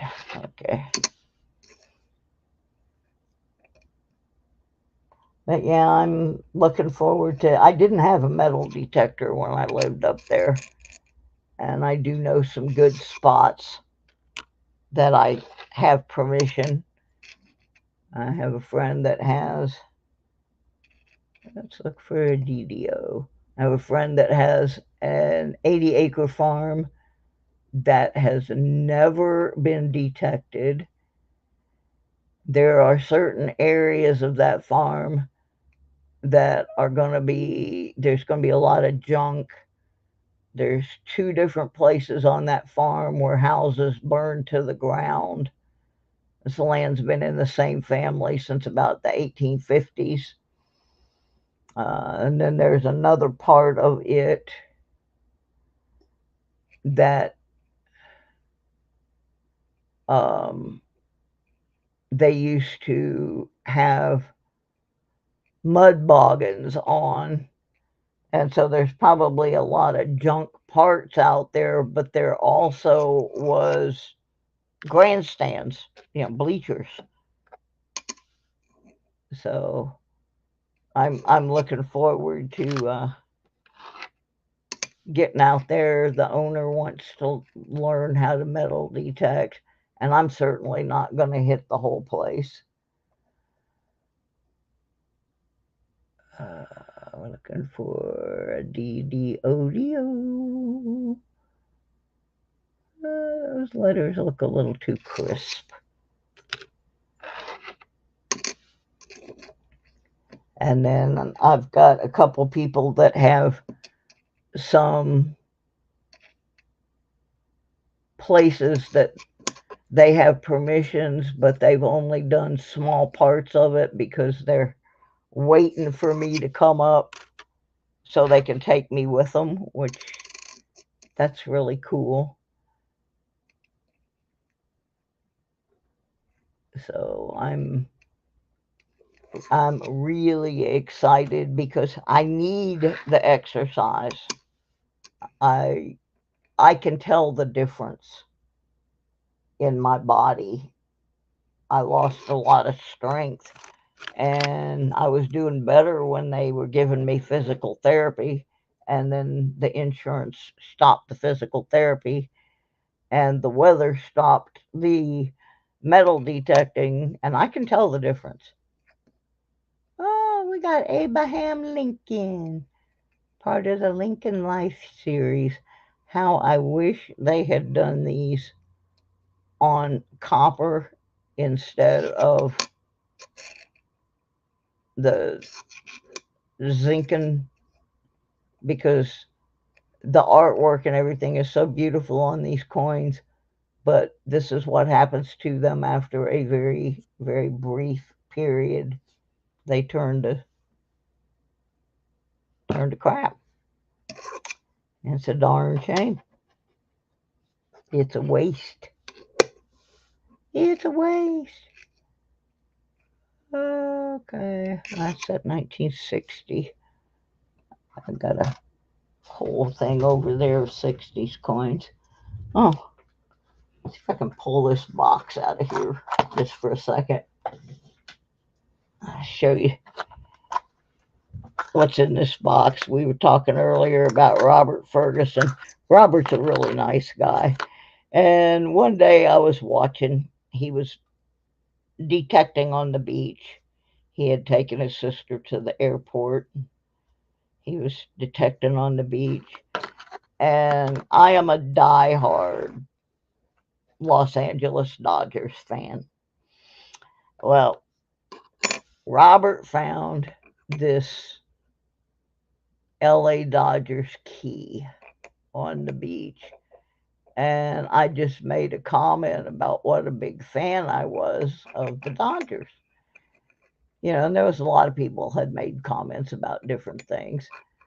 But I just made a comment about I kind of collect little Dodgers things. I don't have room for like big collections, but small things like this, I thought, well, that's cool. I never saw that before. So about a month later, I get this package, and the Dodgers key was in there, and he had gone sweeping dirt instead of the beach, and he found this 1928 Wheatie and sent me that,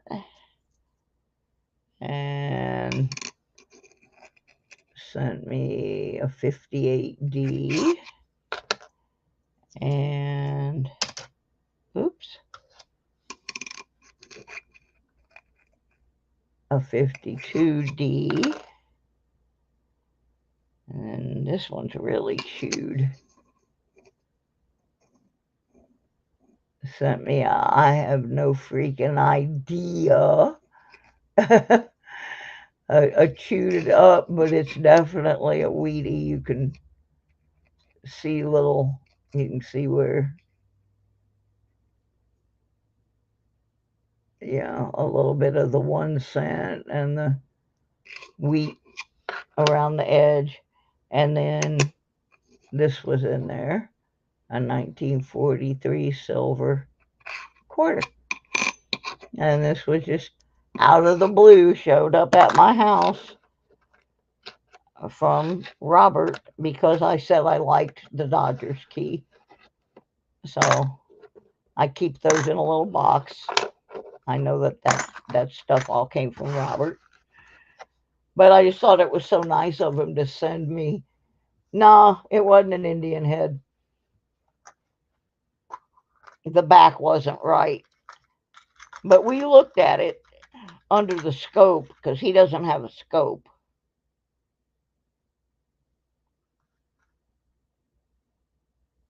But you know what? Maybe that is an Indian head. Yeah, that one is an Indian head. That's right. Thank you for the catch. But see, you can hardly tell. It was just so chewed up. But yeah, the back is a little different.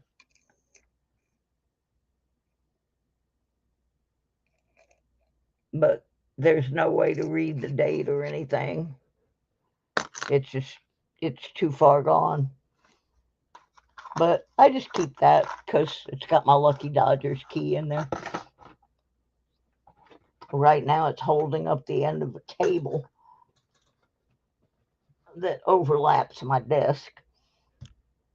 Well, we didn't find much in, that was like 4 rolls of pennies, I think, maybe 5. Didn't really make any grand discoveries. So I'm going to look in the box here, and I'm going to let you guys tell me what to open next.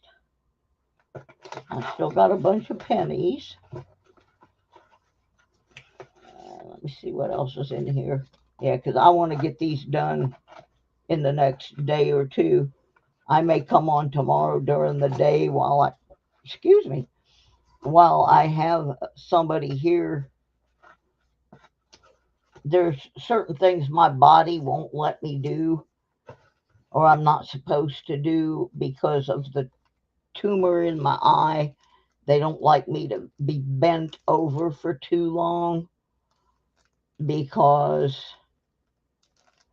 it puts pressure on my optic nerve. So while that's one of the reasons I have the assistant that comes to help me do things like mop the floor and that kind of stuff. Okay, I have more pennies, 1 roll of dimes, 4 rolls of nickels, and 1 roll of quarters. So I was thinking about doing the quarters because there's only one roll, and I'll be able to sort them. There's a chance there's some silver in there or something good. So I think we're going to do this 1 roll of quarters.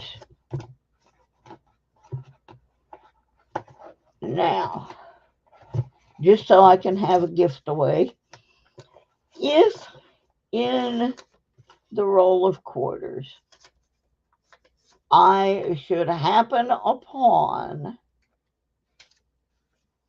Eleanor Roosevelt. Now, I had found a Eleanor Roosevelt for the books with the American Women series, but I have misplaced it. So if I find an Eleanor Roosevelt, we are going to play a little game, and I'm going to give away a nice crispy $2 bill. I have a couple of those left. I was surprised the girl at the bank knew what that was, since she didn't know what a circulated coin was. So anyway, since I got all my quarter books out here, and I pretty much know what I'm looking for in them, we might as well do this 1 roll. And the other good thing about that is if I don't find any use for what's in there, I can use them to do my laundry. Oh, yeah. Okay, like I have this one statehood quarters book. It is so close to being a giveaway. All I need is Guam, and that becomes a gift away. And then I have another one that needs Minnesota and Michigan. And it will become a gift away because I already have that whole set for myself. And I'm still working on my national park book. Once I finish it, I have an empty album and we'll start again. This one is missing 2010 D Mount Hood, 2011 Gettysburg, Philadelphia Mint, 2012 Chaco Culture, and Acadia, both from Denver.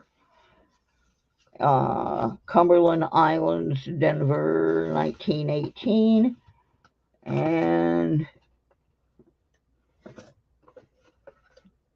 a 1919 that I can't read because I'm blind. But all of these are fairly close to being finished.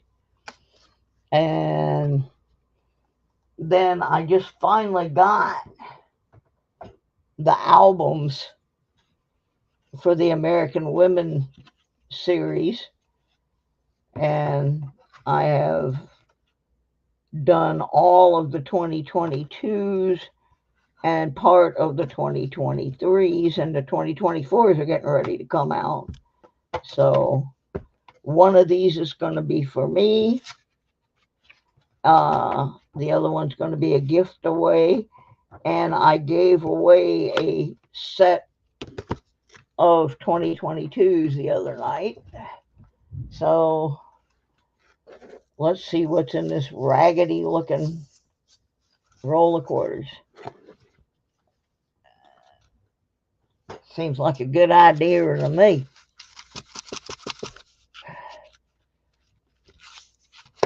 Haven't found any W's for a long time. I did find that French coin a while back. That was fun. And I had found some British stuff. Okay, what I'm going to do real quick is sort these by the reverse so that I'm not jumping back and forth from book to book.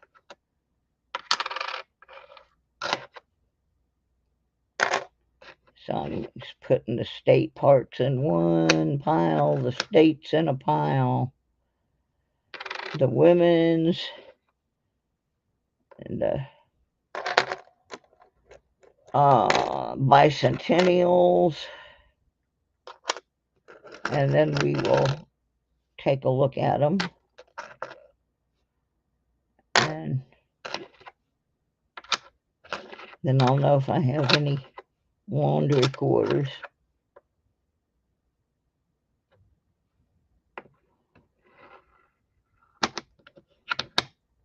So, yeah, there's a whatchamajigger. Who's what's it?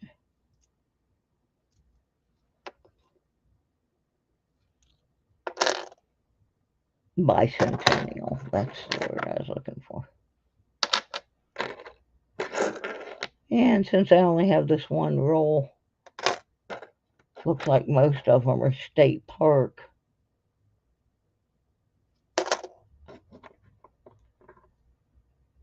But we shall see what we get. Obviously, have not been to the car wash for a while. These came from the bank. I really had better variety at the car wash. Now, that's about as far as I can drive my car before it starts to overheat. But I do have to clean my car because I'm selling it. I think he's just buying it for parts. He may be going to fix it up. I don't know. But I'm going to take it down there and make sure I got everything out from under the seats. No, I'm not putting them under yet. I'm sorting them out by what variety they are, and then I'll start putting them under. And here, we'll stick that one under there for just to hold a space. But no, I'm sorting them so I can get like the state book and go through the state ones, and then I can get the park book and go through the park ones. So I don't have enough room to spread all the books out on my desk. This is an incredibly tiny space. And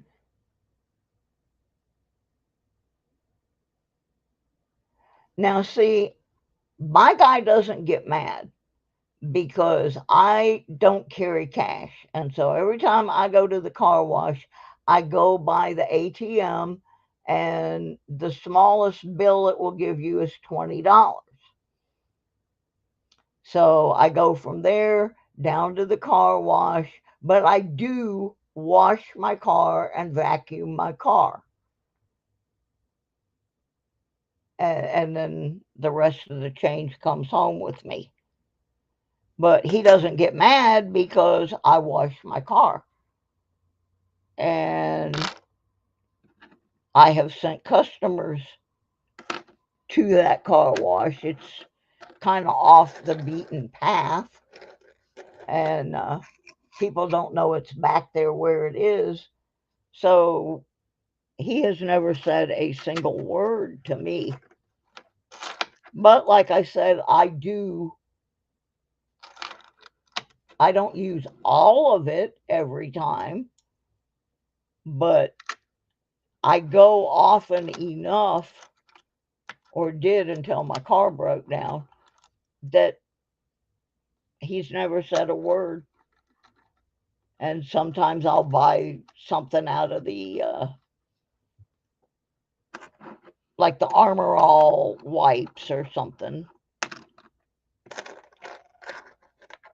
But I always look at the coins before I drop them in the slot. And that's how the whole car wash quarter thing started with me.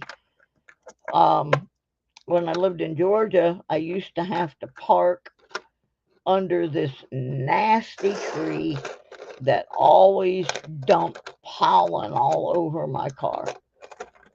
And that pollen made me sneeze, and it was nasty. So I would go down to the car wash to clear all that goober off my car. And one day, I kid you not, I had the quarter in my hand and was about to drop it in the car wash, and I realized it didn't feel like your standard quarter. And I looked at it, and it was a silver quarter. Yeah, see, my car wash doesn't give dollar coins, it gives quarters. So anyway, I thought to myself, I wonder how many other silver coins I have dropped in vending machines.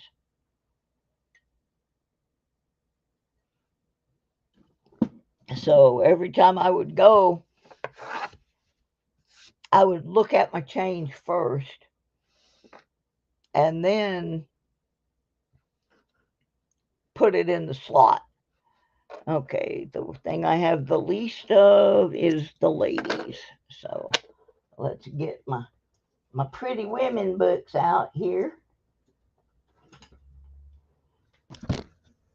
See if we can find anybody.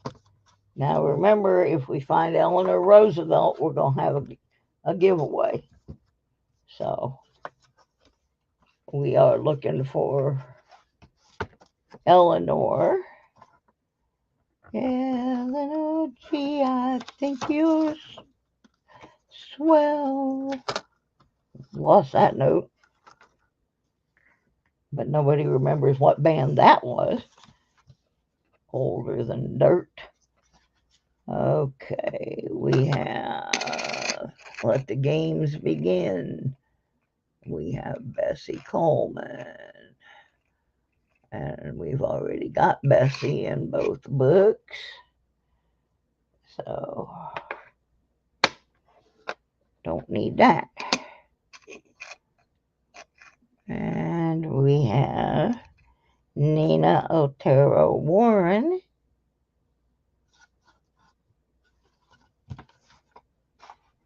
In both books. Because we've got all our 2022s.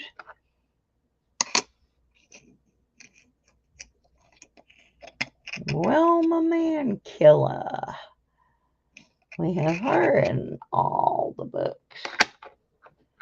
And last but not least, we have another Bessie Coleman. So sorry guys, we did not get Eleanor tonight. So she gets to keep her $2.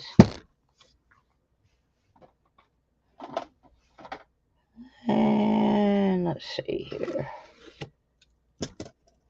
What we gonna look at? Oh, we have our lone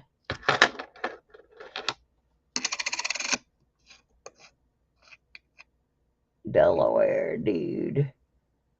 He doesn't have anything on his head, and all of his fingers are in the right spot.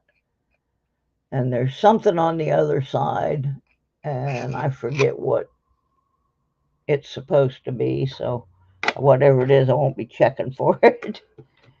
And my regular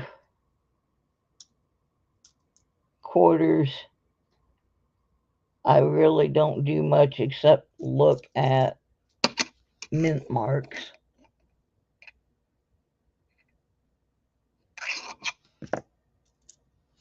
And of course, to see if there's any silver in them. I don't have a cheat sheet yet for those.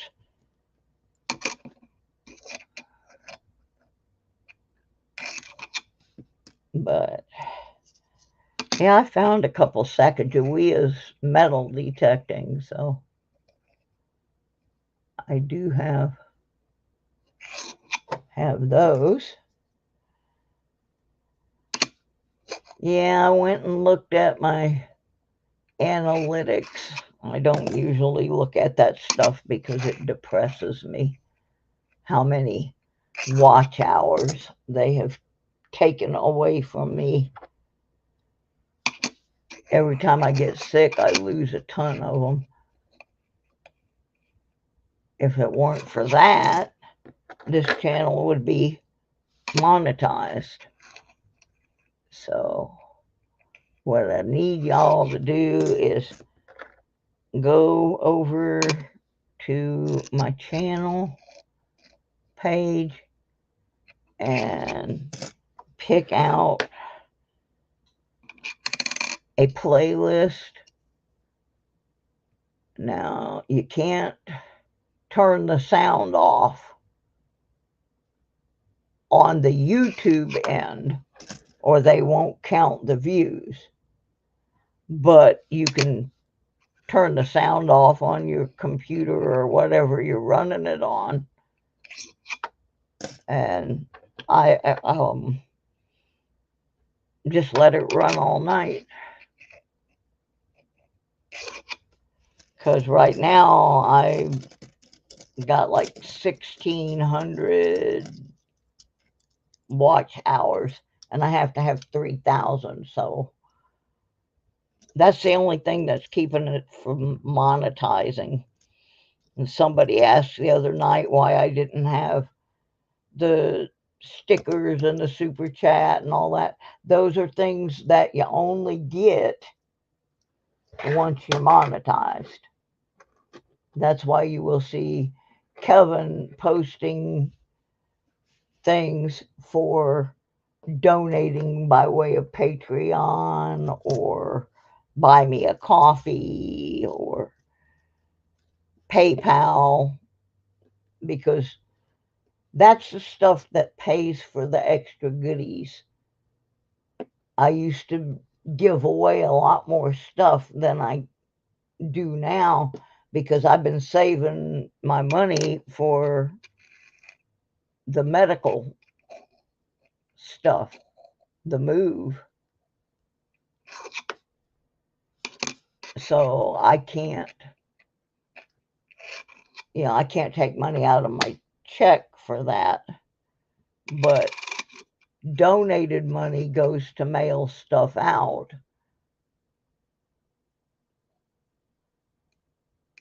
So yeah, that's the only thing holding us back, is when I was sick, I was off for, I'm going to say 6 months, and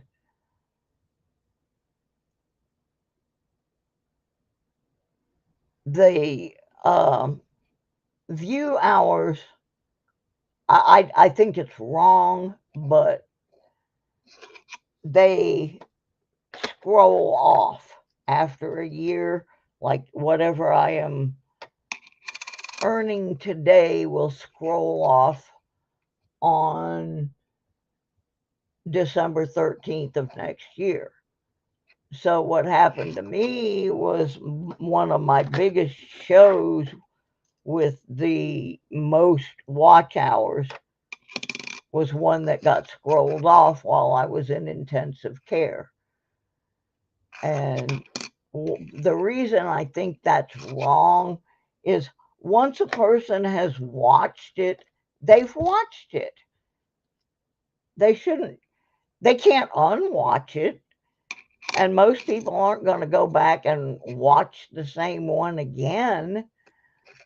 So I don't agree with that policy because, like I said, once you've watched it, you've watched it. So, yeah, that's the one thing that we are lacking. I've had the other stuff for a long time, but and of course I'm not allowed to watch my own. They check your IP and everything so they know. You know, they know if it's you watching your own stuff. But yeah, that was really what I wanted for Christmas was, well, of course it was what I wanted for my birthday too, but I didn't get there this year. I had a lot of health problems. But since I got this Watchman implant, things have been a lot better. I got a call tomorrow. Yesterday I went for a CAT scan and they didn't find any cats. M3 was pretty not happy about that, but he thought he was going to get a brother or sister out of the deal. But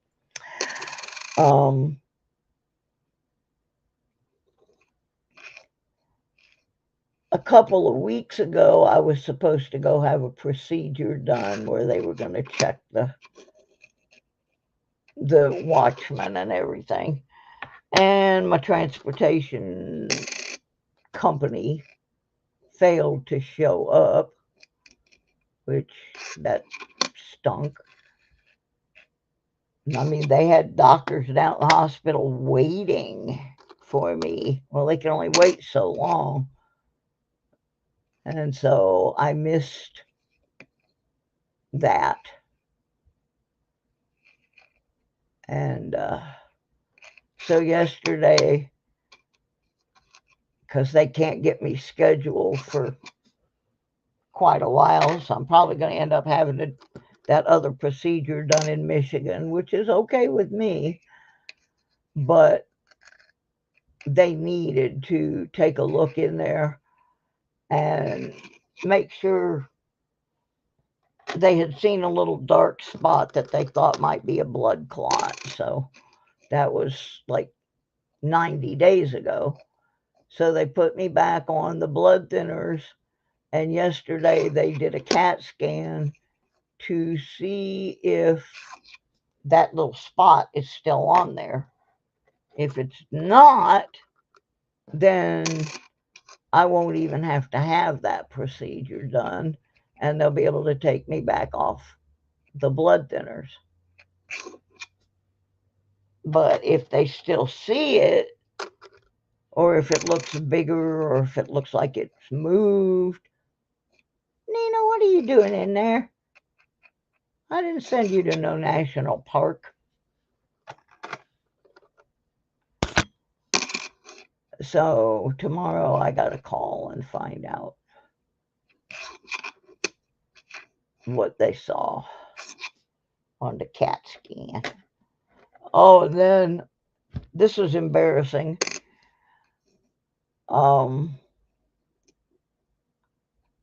Before I got all my tests done, I wasn't allowed to eat anything.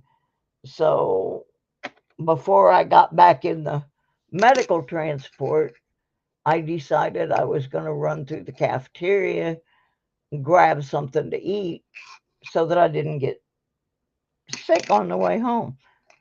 So I built myself this taco salad. And then I got up to the register to pay for it, and my wallet was not in my purse. And I didn't have a card on me or anything. And I'm like, how do you put back a taco salad? And so the supervisor lady came over, and because I'm freaking out, I can't find my wallet. And she's like, that's all right, honey. We got it. We got it. We'll take care of it. Don't worry about it. Just go eat your salad.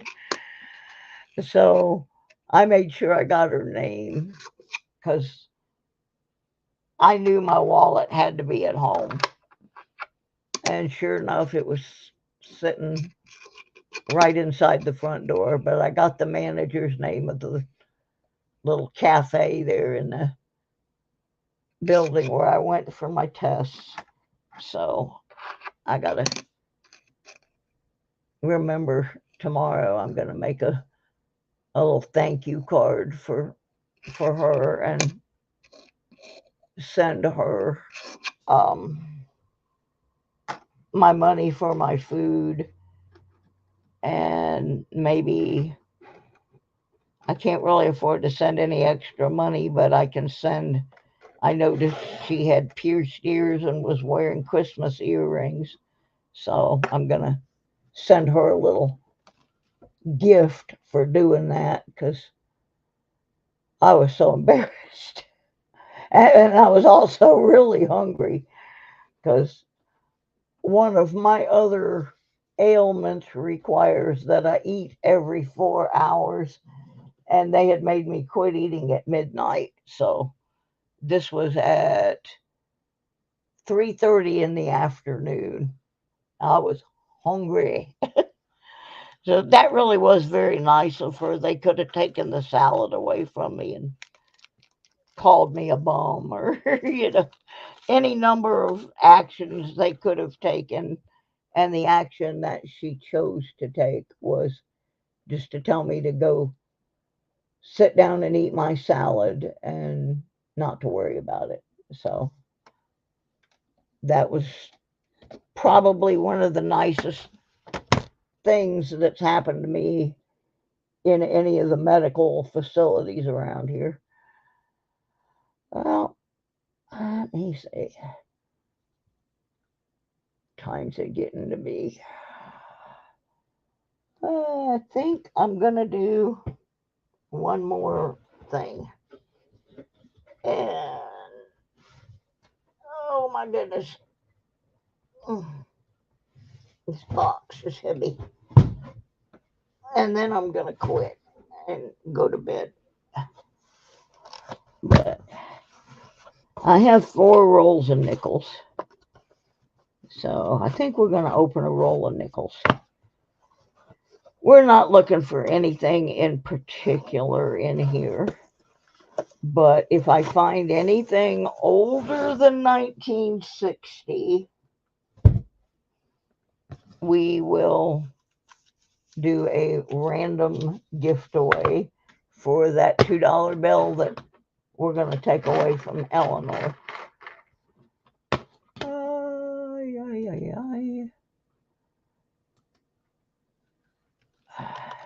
I'm going to set up the Nightbot real quick. Log in there. Set up for the giveaways. So if you want to be in the giveaway, we're going to set this for anybody who has made a comment within the past 10 minutes or makes one within the next 10 minutes will have a chance to win that $2 bill. You smell a silver? Yeah, I would like to find a silver in a nickel roll. I really would. I'd like to find a war nickel. The first nickel I found with my metal detector was a war nickel, which I thought was pretty cool. And it was an S. That made it even better. All right, let me get the keyboard out. Whoops. Out of the way. And we're going to just look at this one roll of nickels and see if we find anything exciting in here.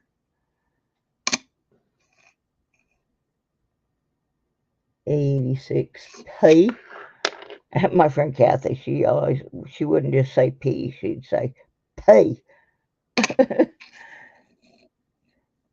Just being funny.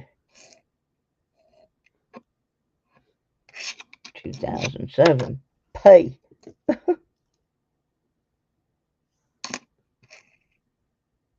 95D. I don't have my nickel albums out, so I'm not going to mix these in with the roll it up change. I'm going to set it aside, put them in a tube so I can go back through my albums real quick and make certain. I just thought it was so cool that the very first war nickel I found with my detector, the very first one, was a war nickel. I found only a couple in the rolls, but I was so excited when I found that on my sister's farm because I thought, oh boy, I'm going to find all kinds of goodies. That was the only good thing I found that whole day, was that war nickel. But it was a really good find. And I think a lot of that farm has had fill dirt dumped on it. So, but I found that right up next to a tree, a big old tree trunk where a big tree had been chopped down a long time ago. So I'm guessing that was probably where somebody used to go and sit and have their lunch or take a break under that big tree. So 81p. Come on, nickels. You're not being very cooperative. Like I said, I will be going back through these to see if any of them go in my albums or are in any better shape than what I have in the albums.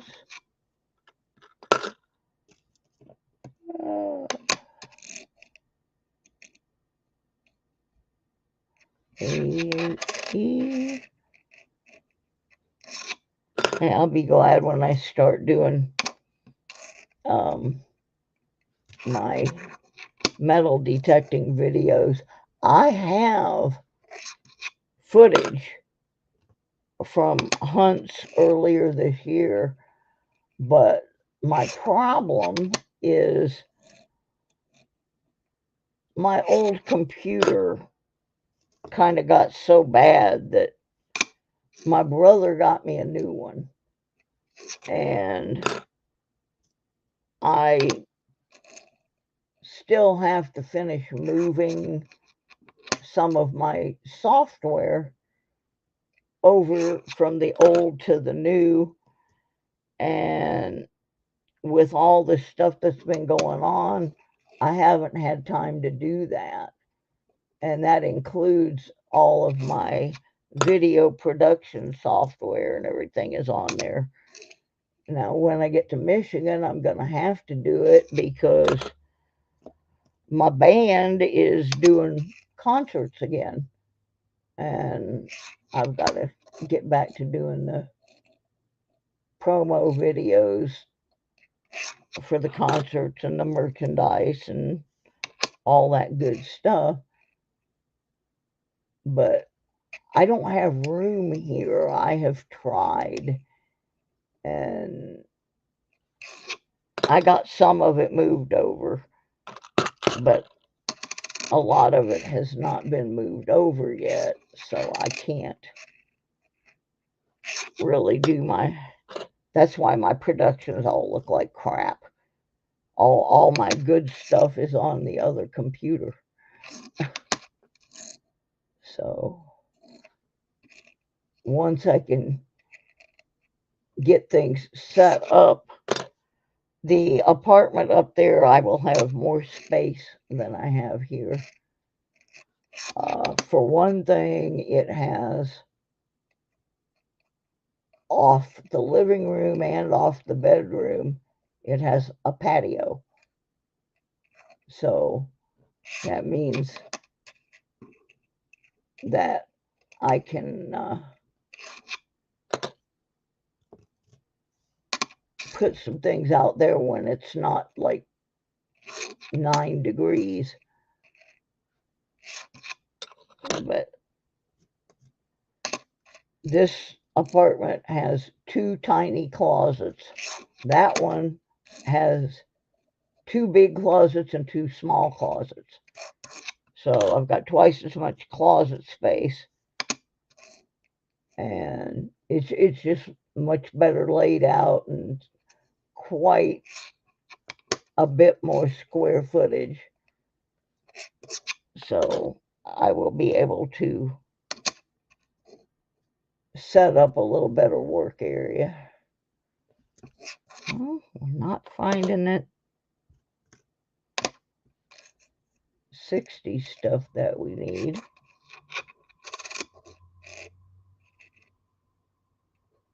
It looks like somebody did an axe murder attempt on right through the skull. Oh, here's one of the Lewis and Clark things. This is the Louisiana Purchase one.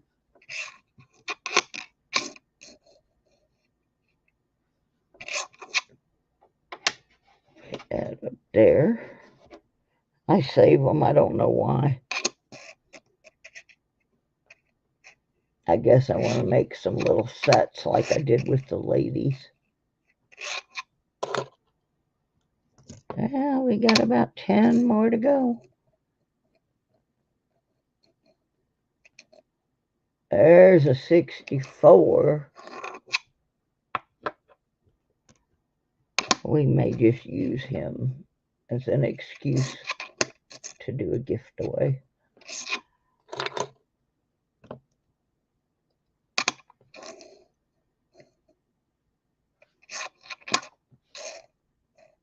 Come on. We got 2, 4, 6, 7 left.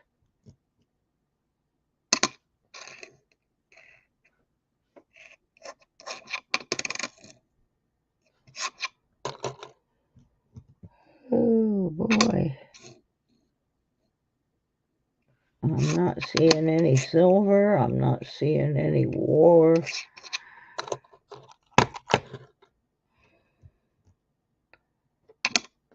That's just not fitting. It ain't fitting. 1999.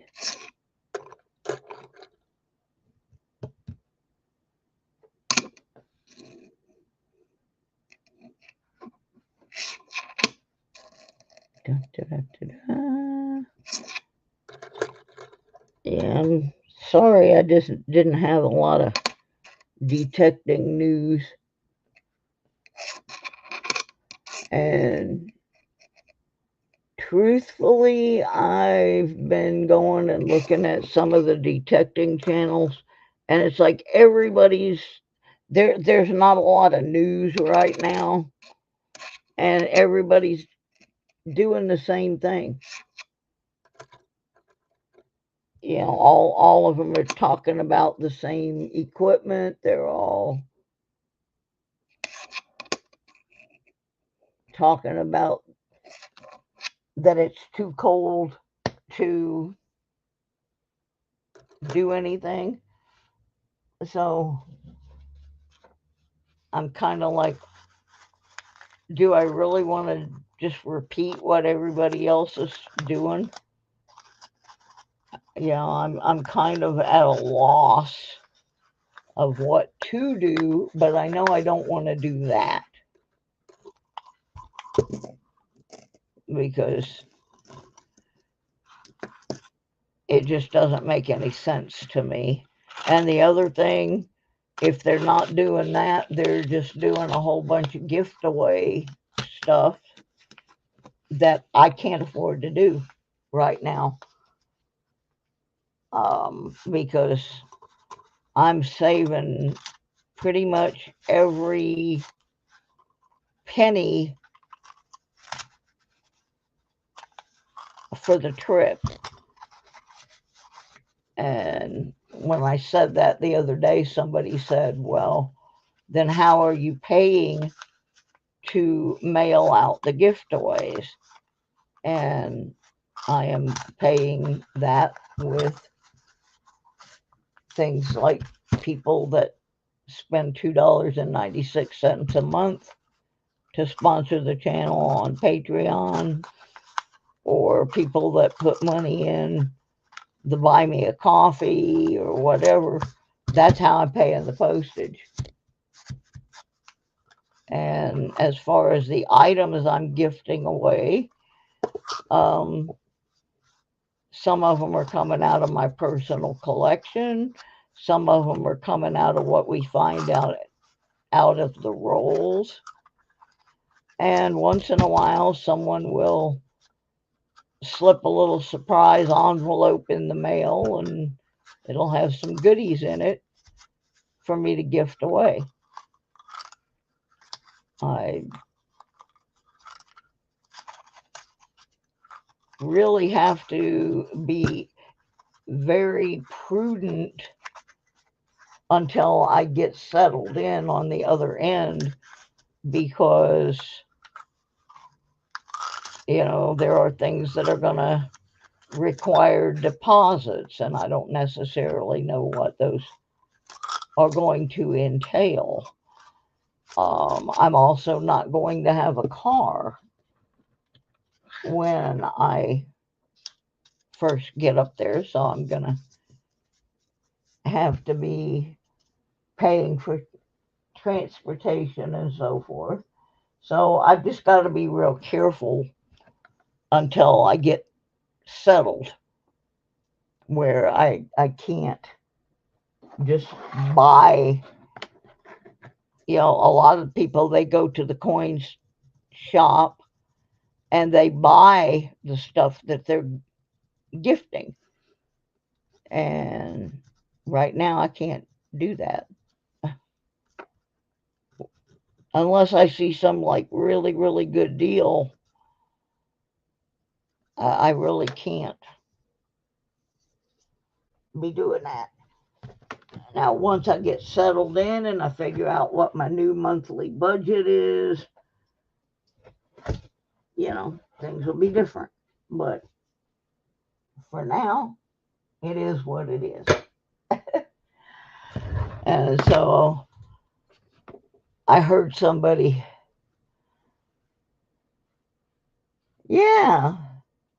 somebody sends me a surprise cash app. Like there's this guy named Kevin that every once in a while I'll see this thing. Kevin sent some cash, and it'll say something in there like postage money or whatever, But I really enjoy giving stuff away, but right now the thing that I've got to enjoy is getting myself back in good health. And I won't lie, every time I have to make one of these moves like this, where you're flying blind into a different area, I'm fortunate on this one because I've lived in this area before where I'm going. So at least I know where things are. And I have friends there that can help me get to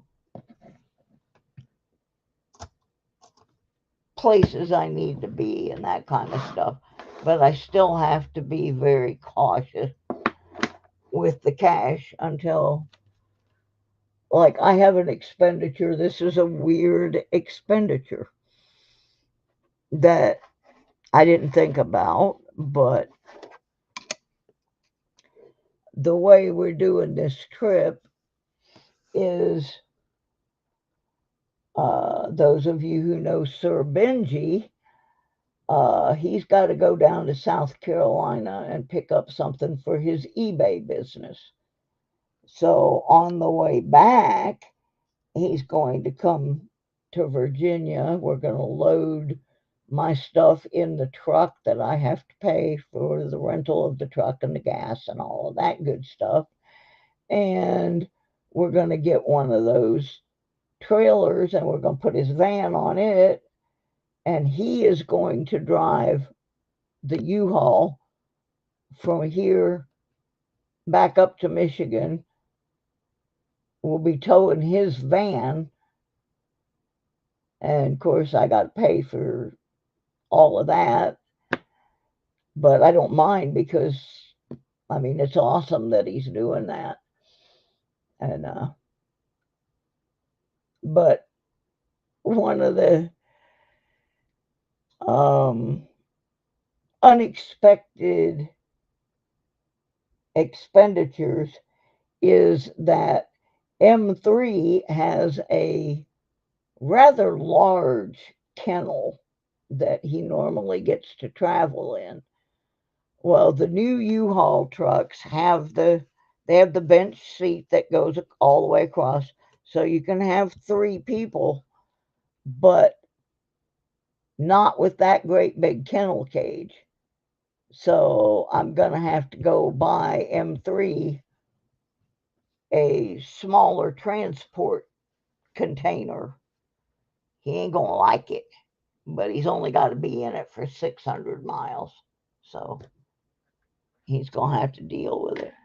But knowing his history of ripping things apart, it's going to have to be a pretty stout one. So there's like a $60 thing right there, where I got to buy the boy a travel container that will be small enough for all 3 of us to fit up in the front seat of the truck. Hello, Wagner. So that's just, that's stuff you don't think about. So that's the kind of thing that I have to spend money on, that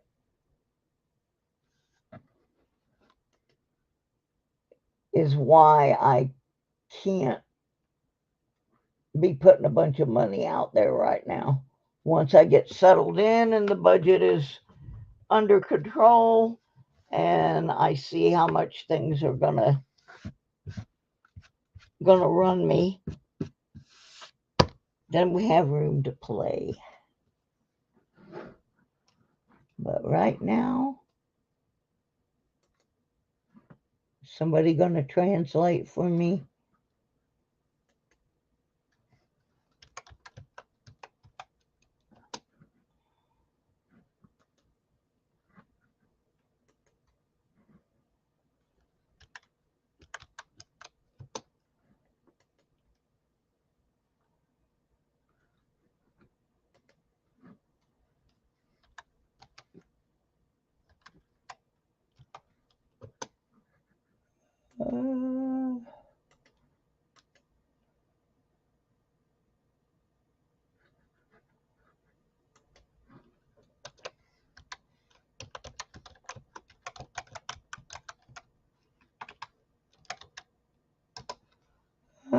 Okay.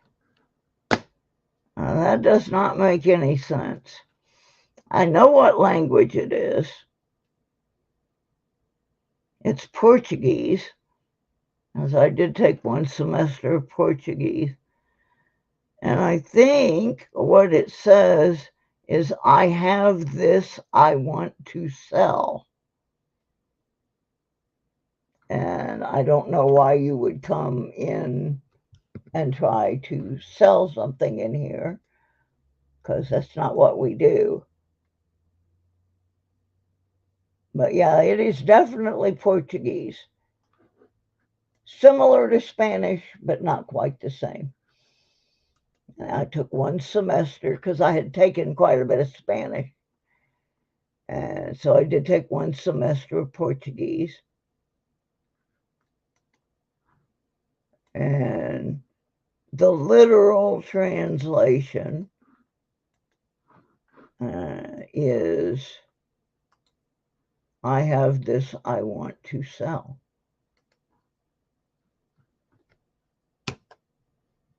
I don't know what they want to sell, but this is not a selling place.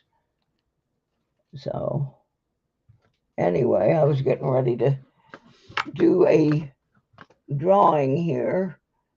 We're going to send out a $2 bill to somebody. I don't know why I only have 2 eligible users. And if you are not in the US or Canada, you are not eligible. And I don't think Wagner is in either of those. No one else has posted. I only have 1 eligible user.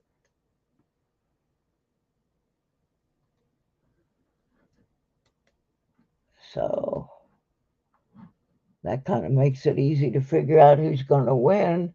Oh, now they're showing up. Yeah.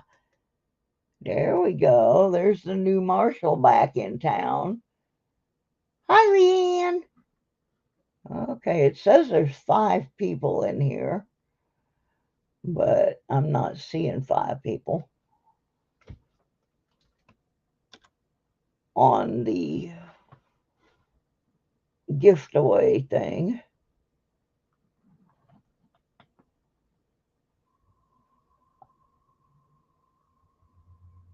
And there's Josh back. All right. Yeah, I don't know that sometimes StreamYard and YouTube don't always seem to properly sync with each other.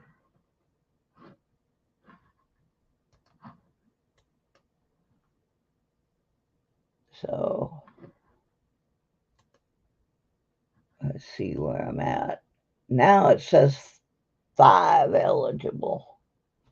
Yeah, I put everybody to sleep. Is that what you're saying, Kevin? I wasn't sporty enough tonight, which really doesn't surprise me considering that I had fallen asleep in my chair. No, you just post something in the stream and my Nightbot is making me a list. Let me pull the Nightbot up here so you can see what the little stinker's doing.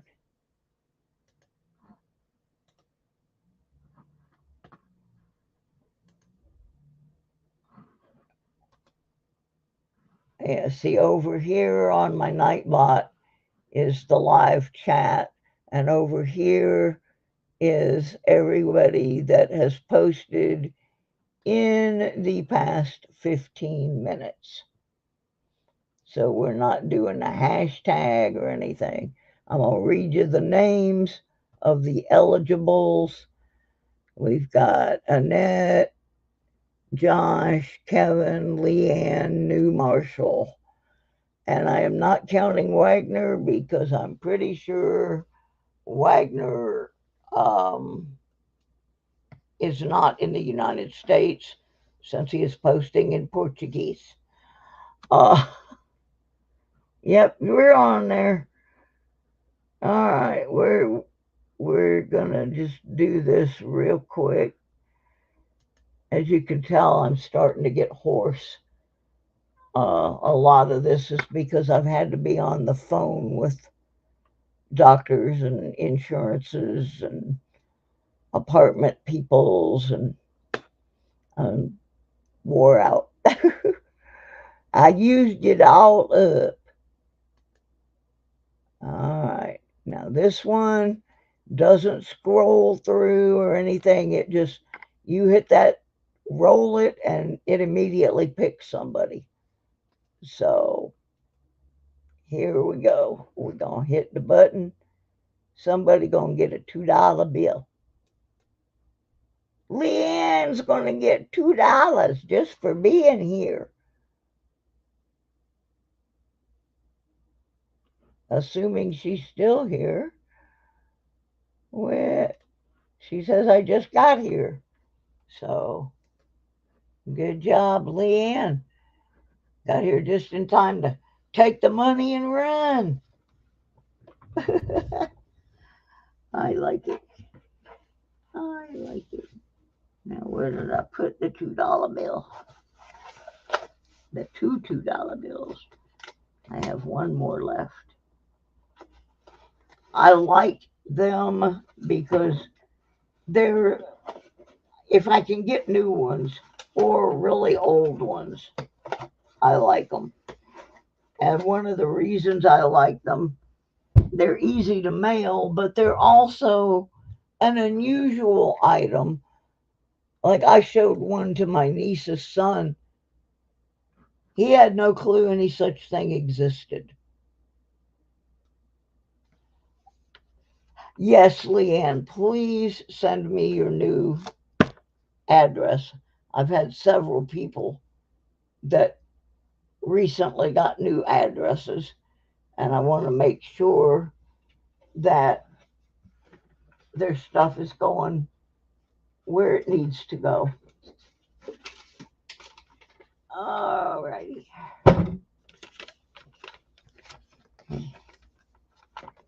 Put that on the envelope. The envelope, please. Can't even write tonight.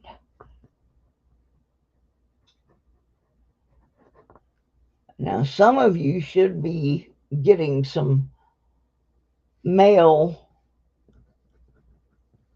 from me that have been waiting for it for a while.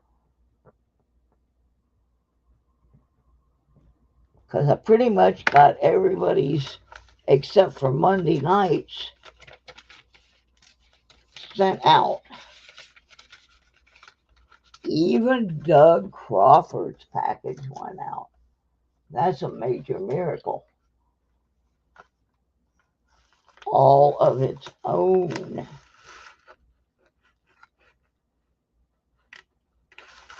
Okay, that's the pieces for my thing I'm making for Archaeology Mikey's mom.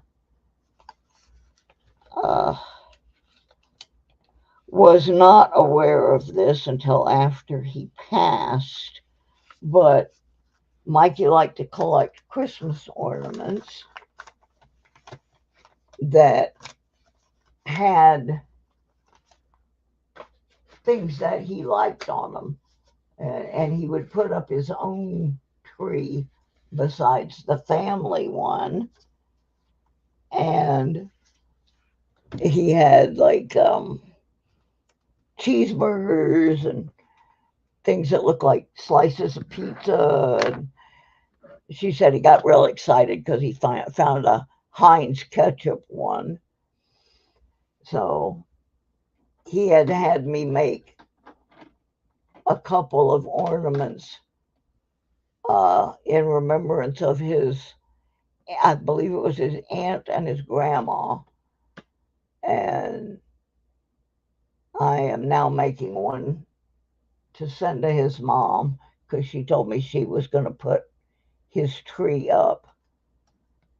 So I got all the little parts here. I'm going to try to finish that up tomorrow. And get that off to her with the last thing he won on my channel. So I got Mikey's package to do.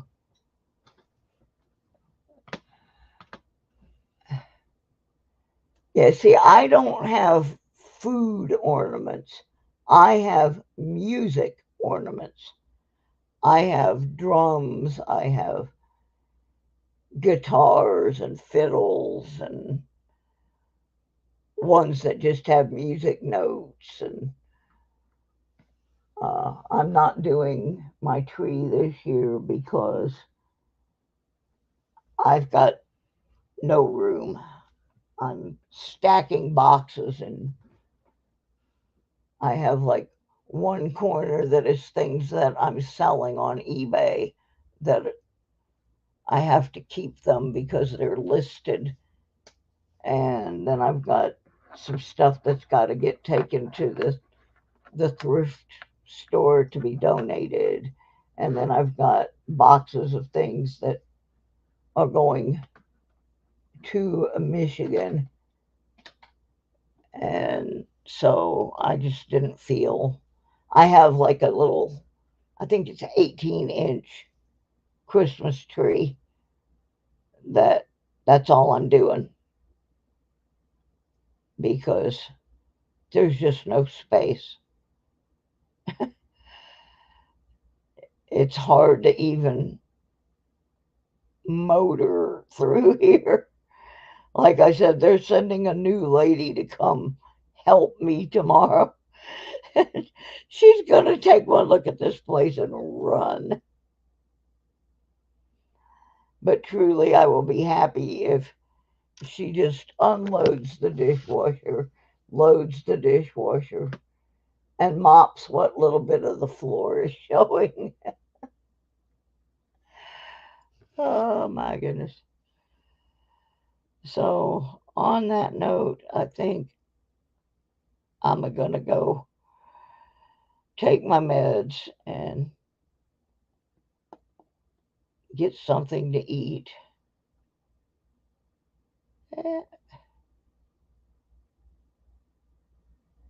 Alrighty.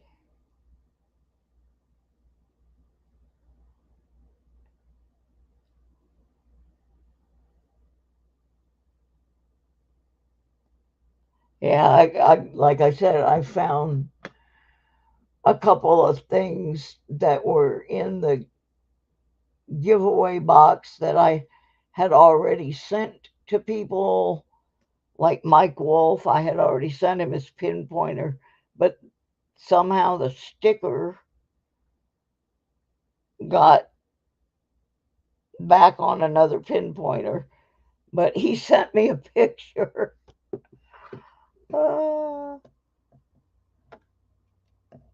of the package that I sent him.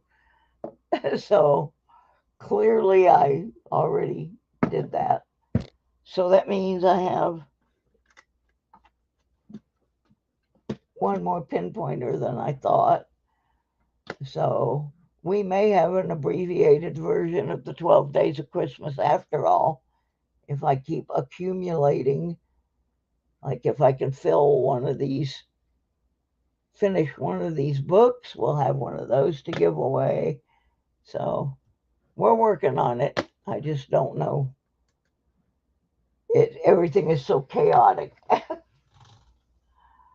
But I appreciate everybody coming and hanging out. I know there's a lot of other shows on.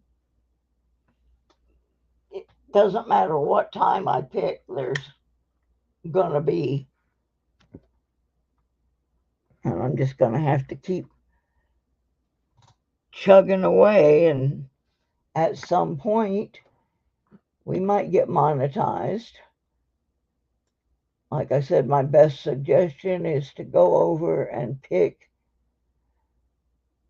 one of my playlists and watch it like I said, you can turn your sound down. Don't turn it off. If you turn the sound off,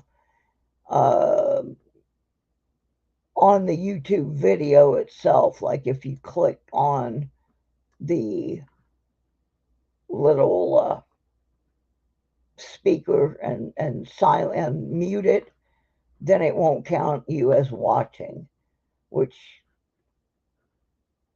I think is kind of stupid because I like to watch with the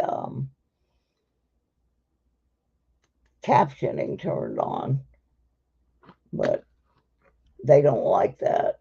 But you can turn it down, turn your sound down on your device and just let it run.